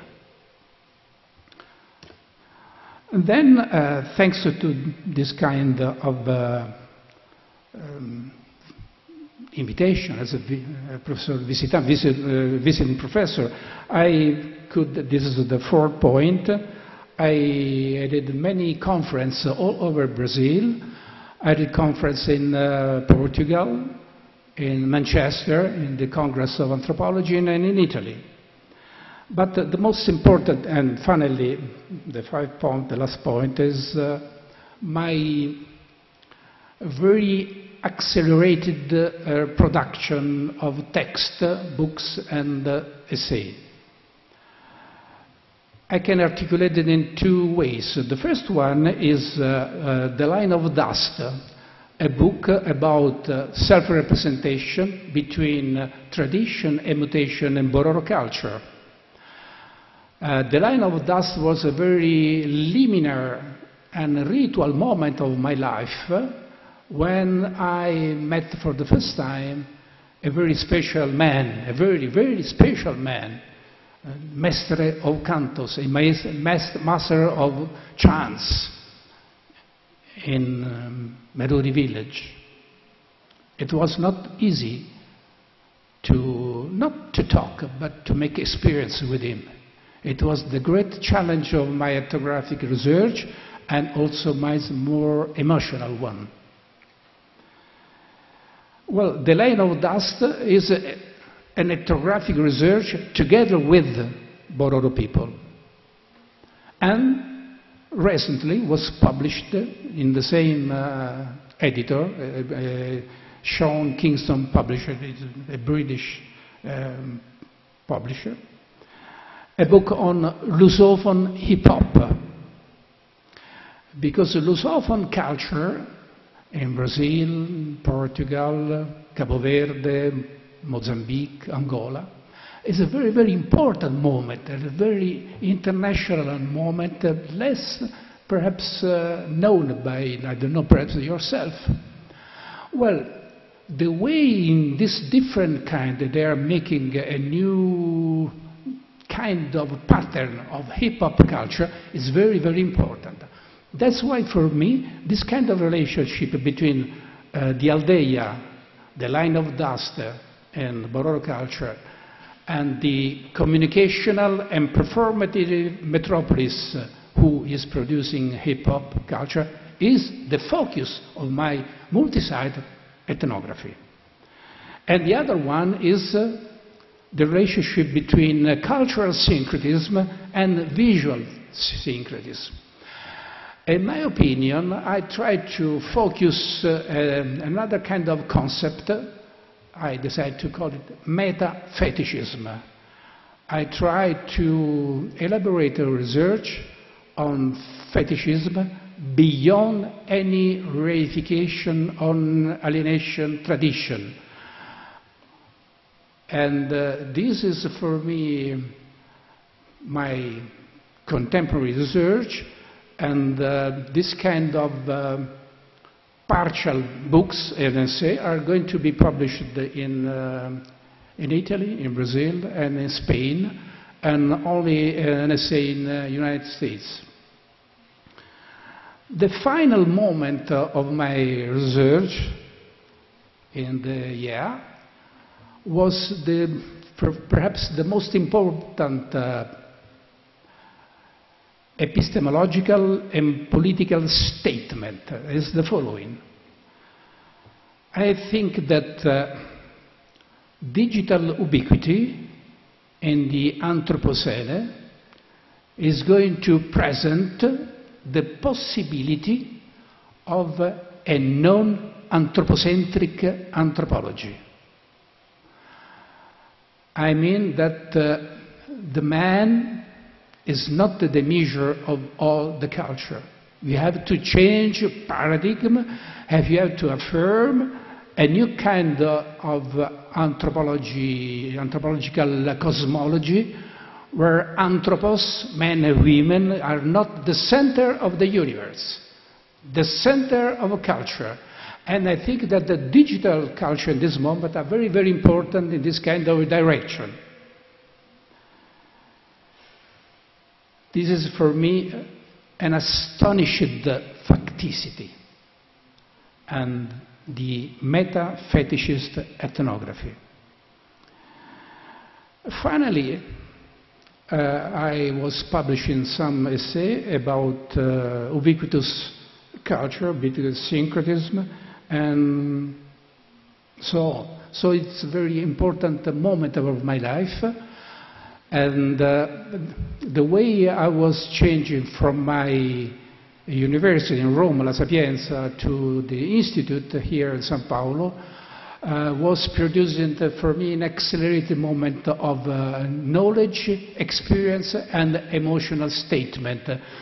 For all this reason, I have only to thank the IA for all my life through. Thank you.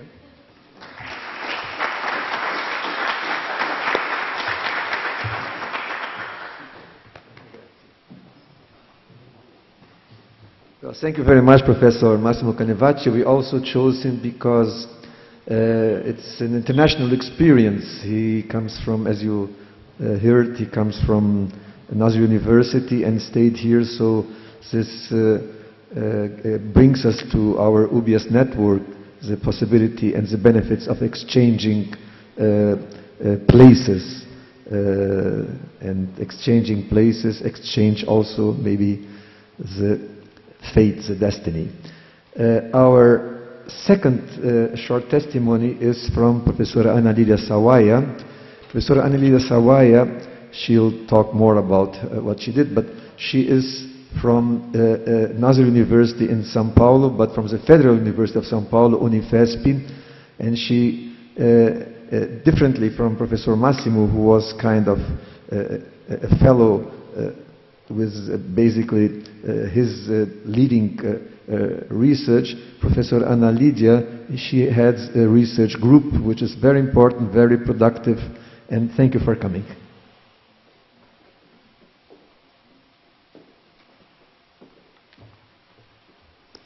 Good morning.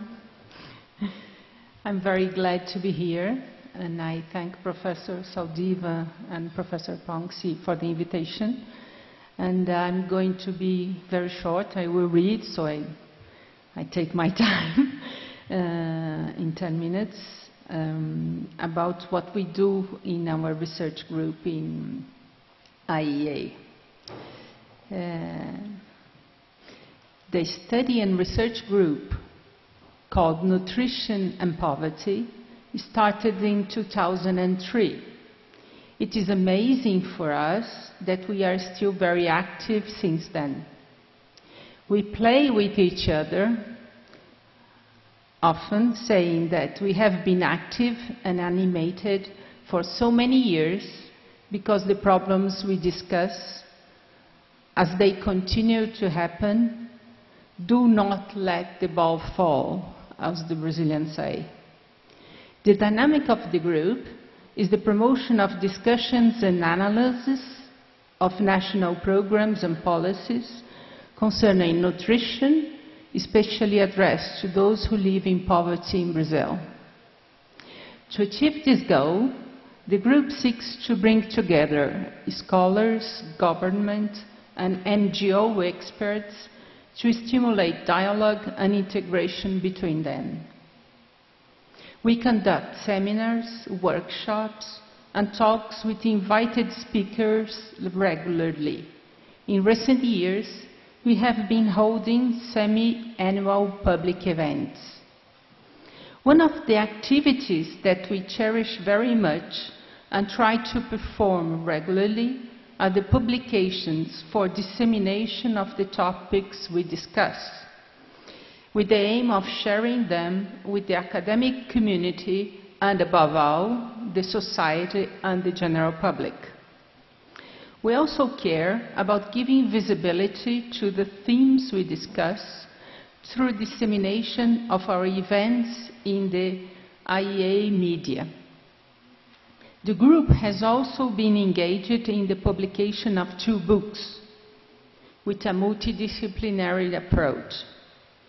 The main characteristic of the group, in fact, is that and that it makes the opportunity to work in the advanced studies here at the USP so interesting, is the possibility of working with a multidisciplinary team, which is practically impossible in our academic unities.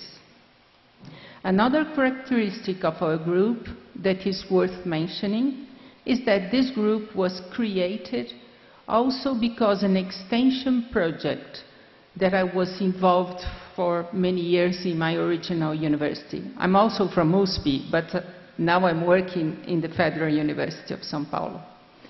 Almost 30 years ago, we have created the Center for Education and Recovery of Malnourished Children, called CRANE.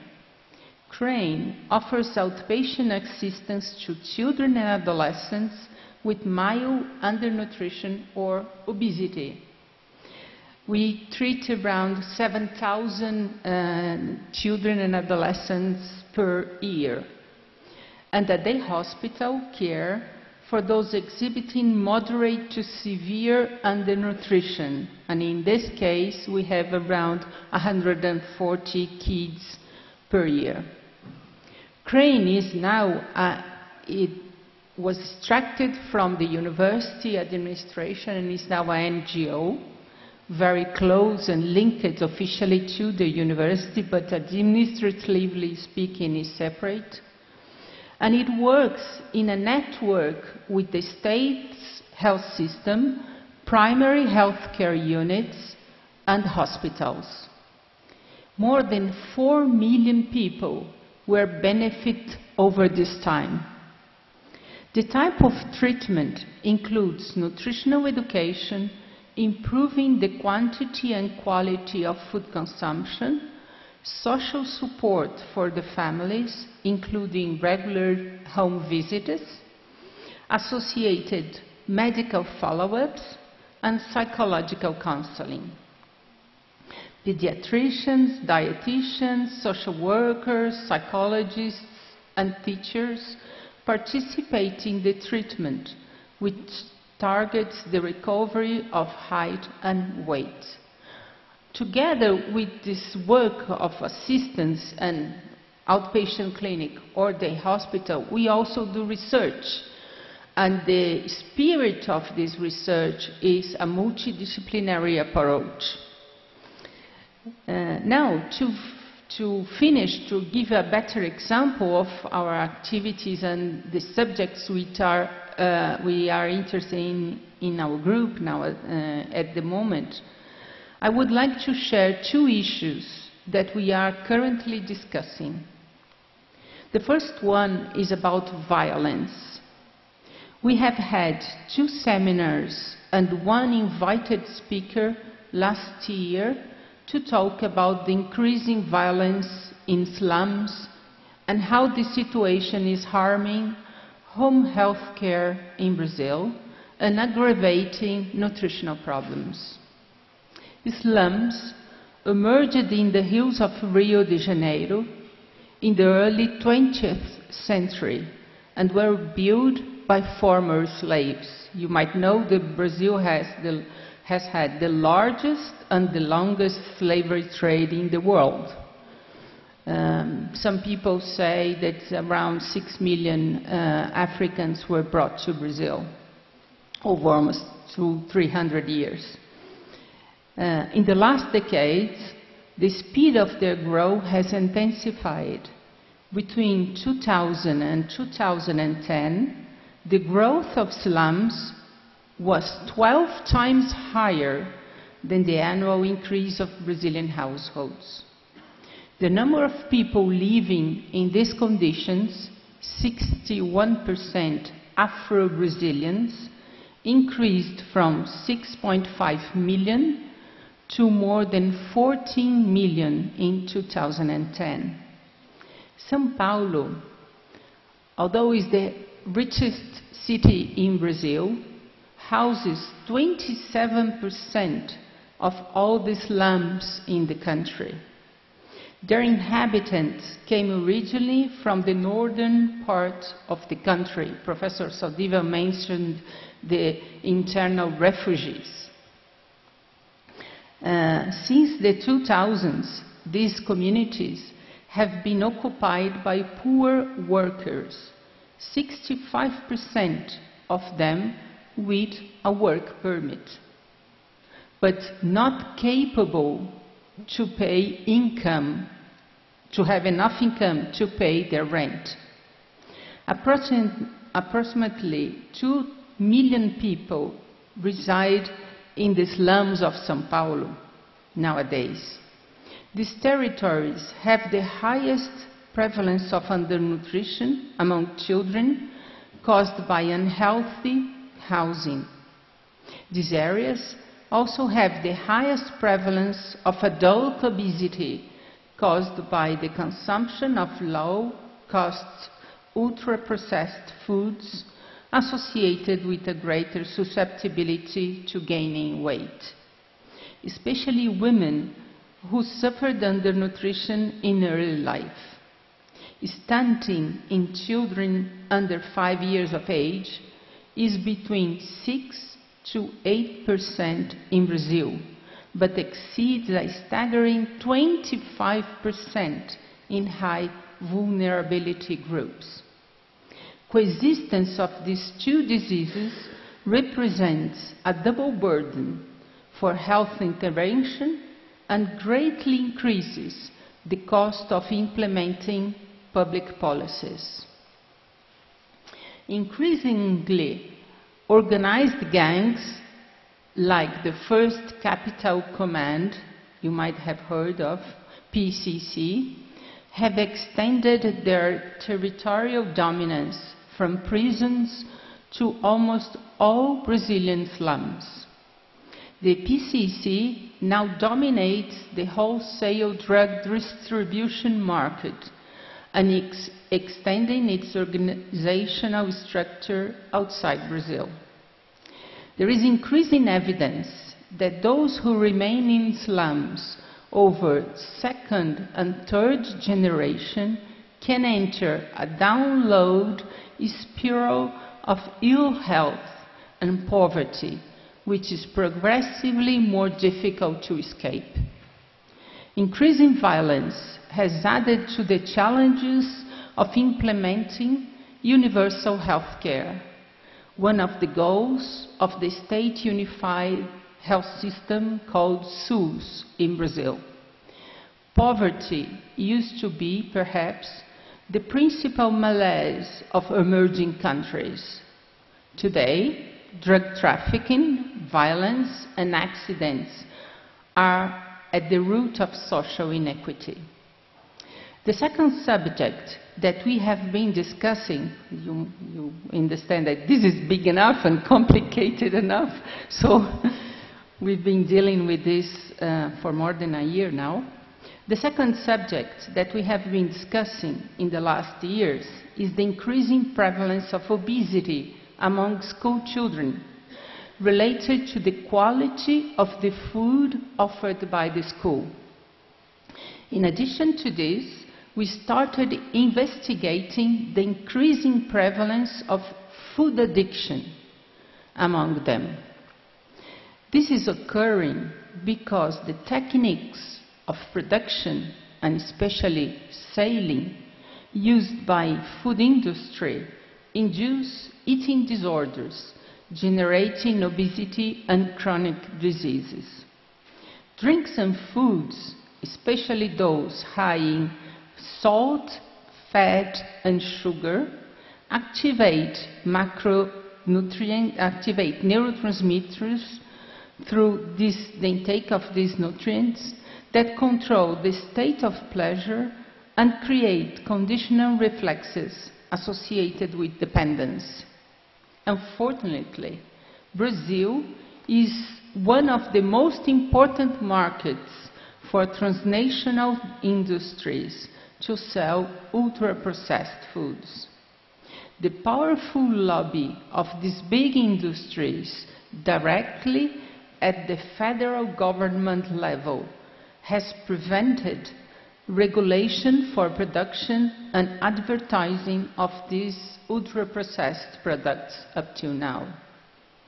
To give you an example, US and Europe have a much more restrict regulation for these products than Brazil. Many transnational industries have increased their selling of these products here at the same time as their production has decreased in US and Europe. I finish now.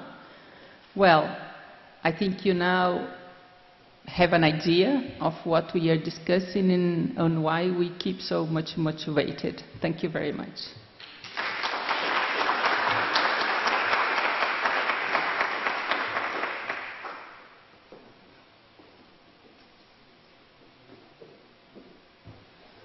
Thank you, Professor Ana Lydia. At the same time that she presented the dynamic of a research group, she opened to you the fact that we are in a country of contrasts.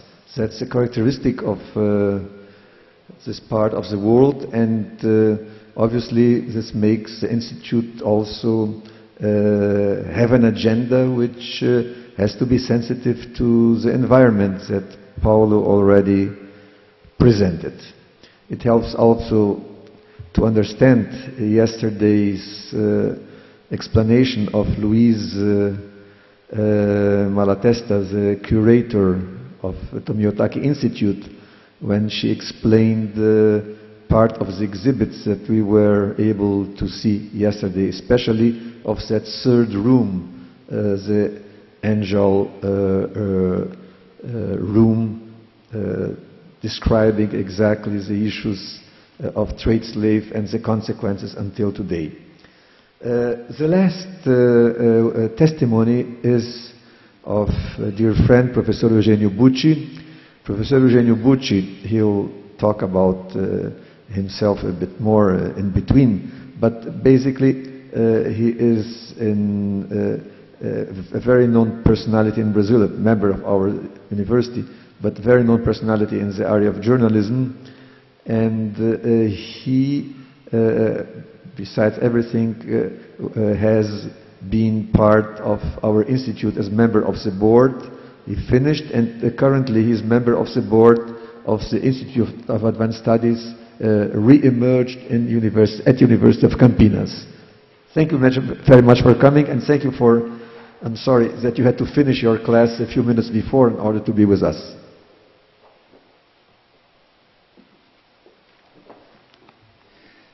Thank you, Professor Plonsky. Good morning, everybody. It's a pleasure to be here.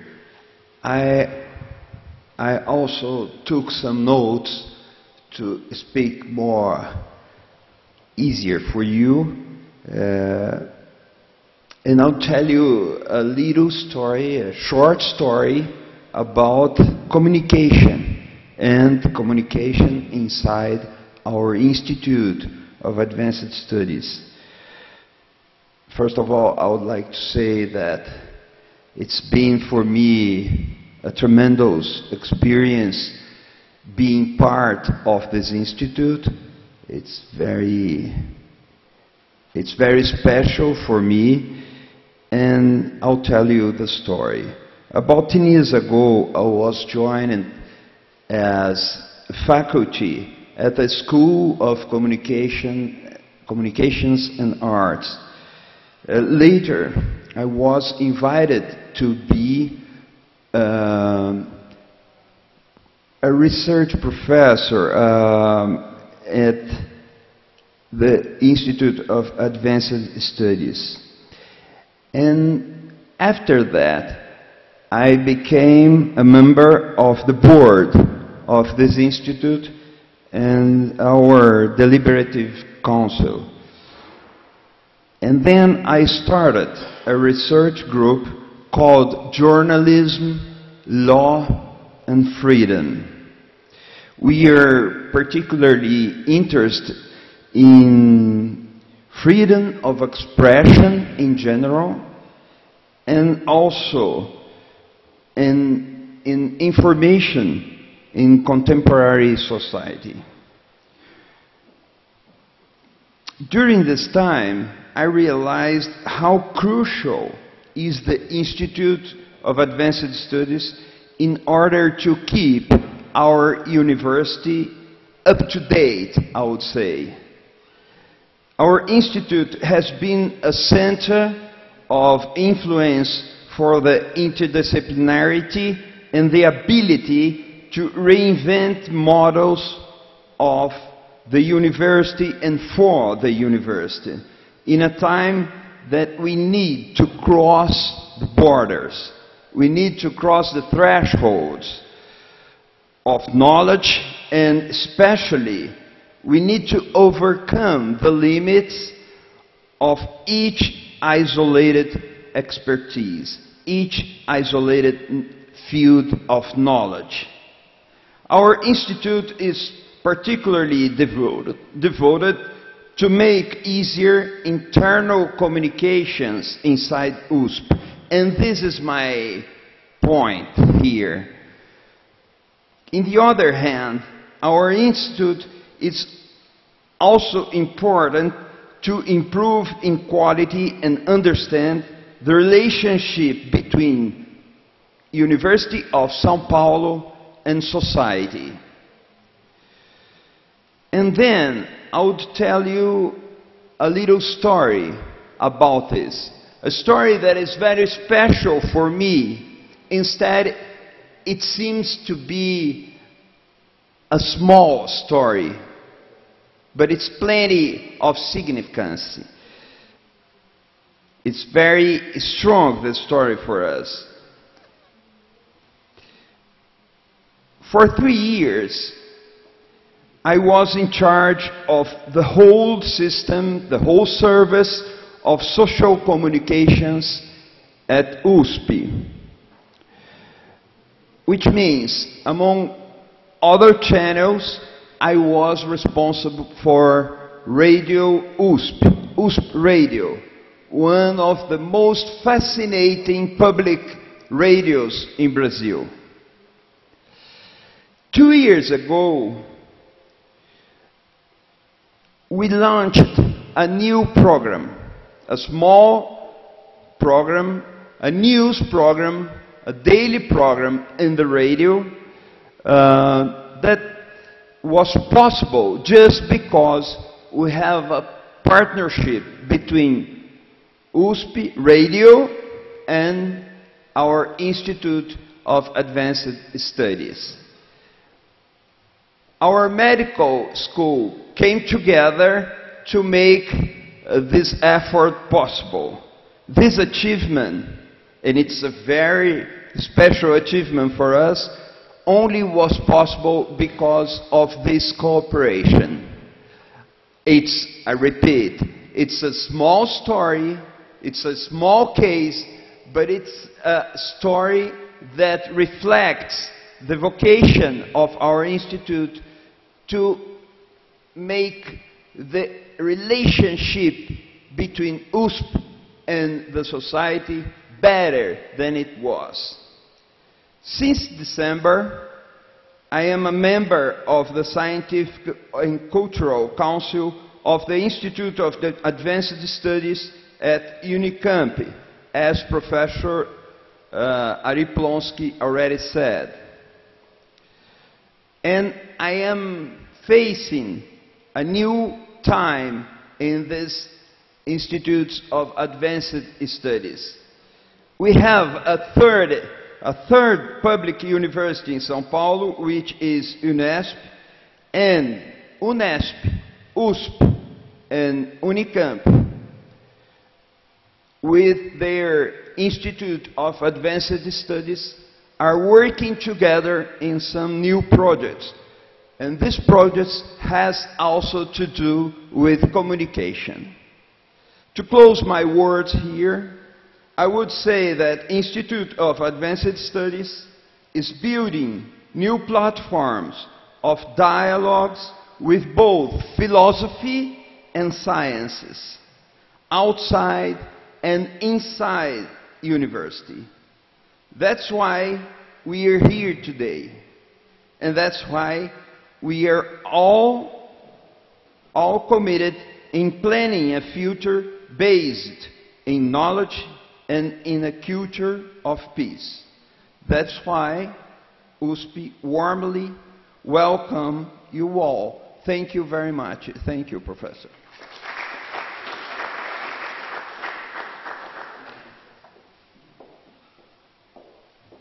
Well, thank you, Professor Eugenio Bucci, who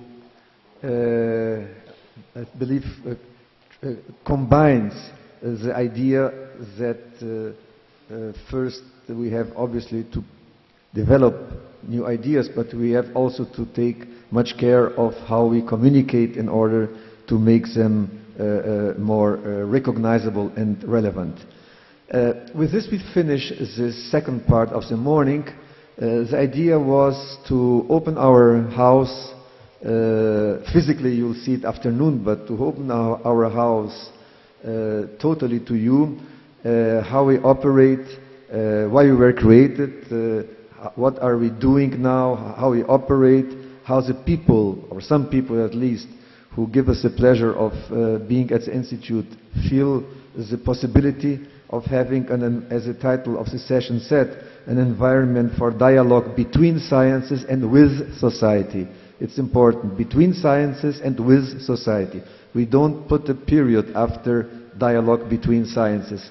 For the reasons, all the reasons that you heard, the second part is exactly as important as the first. And as Paulo said, the responsibilities that we have is on both sides, to enhance the dialogue among sciences, but also with society. So thank you very much. Professor Goldenberg had to leave a few minutes before.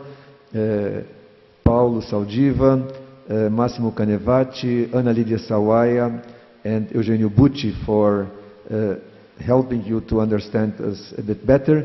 Let me tell you what's going to happen from now until we resume activities afternoon. In 2-3 minutes, we are going to leave this room and we are going out to the lobby of the building. And at the lobby of the building, Renata Costa will wait for us for a 5-10 minute presentation of some small exhibition that is on the side of the lobby in this building, which has to do with something very symbolic for Brazil, that is the Paulista Museum. Paulista is the name of somebody who was born in the state of São Paulo. São Paulo was the seat of the 1822 Declaration of Independence, the city of São Paulo, and later a museum was created, firstly called Museu da Independence Museum and then Paulista Museum. This museum belongs to the university. This museum, with the time, it's a very special place, had several physical problems in the building, and the museum is closed, but there is a project to reopen it in a total different and modern way, advanced, if I can say, way, before 2022, when there will be 200 years of the independence. And Renata, who is very active in this project, will, with the help of what is there in a few minutes, as I mentioned, explain, so you also have an experience of the history of Brazil and how this history is memorialized and how this memorialization is transformed.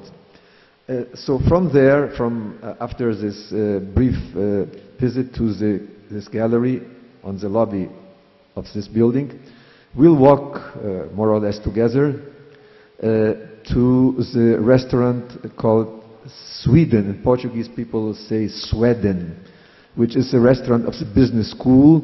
Is some depending on the pace, 7, 8, 9 minutes distance. The weather is nice, and we'll go to the second floor. On the second floor, when you come out, we'll go to the right and to the end room, where you'll see tables with signs reserved IEA in Portuguese for our institute. It is a self-serving buffet with much variety. Yesterday we had three quote-unquote guinea pigs, Bernd, Morten, and Lena, and they not only survived, but they seem also to be happy. So we will have the opportunity to serve yourself. We know of some people who have special needs for the food, gluten or whatever. So if somebody didn't announce, please approach me, and we'll take care that this special need will be looked into. From there, let me just see the time. We'll be 1 hour there for lunch. It's more than enough because the food is ready. So around 1:15, more or less, we'll go down, and we will have vans waiting to bring us to the Institute of Advanced Studies. And all our sessions from afternoon to Thursday evening will be at the Institute. And we'll have the opportunity to present you something of the Institute physically. I mean, you'll be there, but 2-3 minutes just to see what the surroundings are. So basically, to sum up from here, please wait in the lobby of the building. You'll see to the left as you leave, just after the turnpike. It's not really a turnpike, but after the barrier, which is kind of open, you'll see to the left a small gallery. Please, you can go into the small gallery. Renata will talk to us. From there, we'll walk more or less together to the business school restaurant on the second floor, and we'll have lunch. Bon appetit. We heard about nutrition from Professora Ana Lydia, so please eat well, think about obesity, and again, thank you for your patience, and we hope that we could express ourselves. My last sentence is that of what I understand from UBIAS, if you know one institute, you know one institute. So each institute has its own characteristics, and we thought it was worthwhile to use half of the morning to present the characteristic of this institute, which is not better, not worse, but different from all others, at the same time part of the same network. Thank you so much.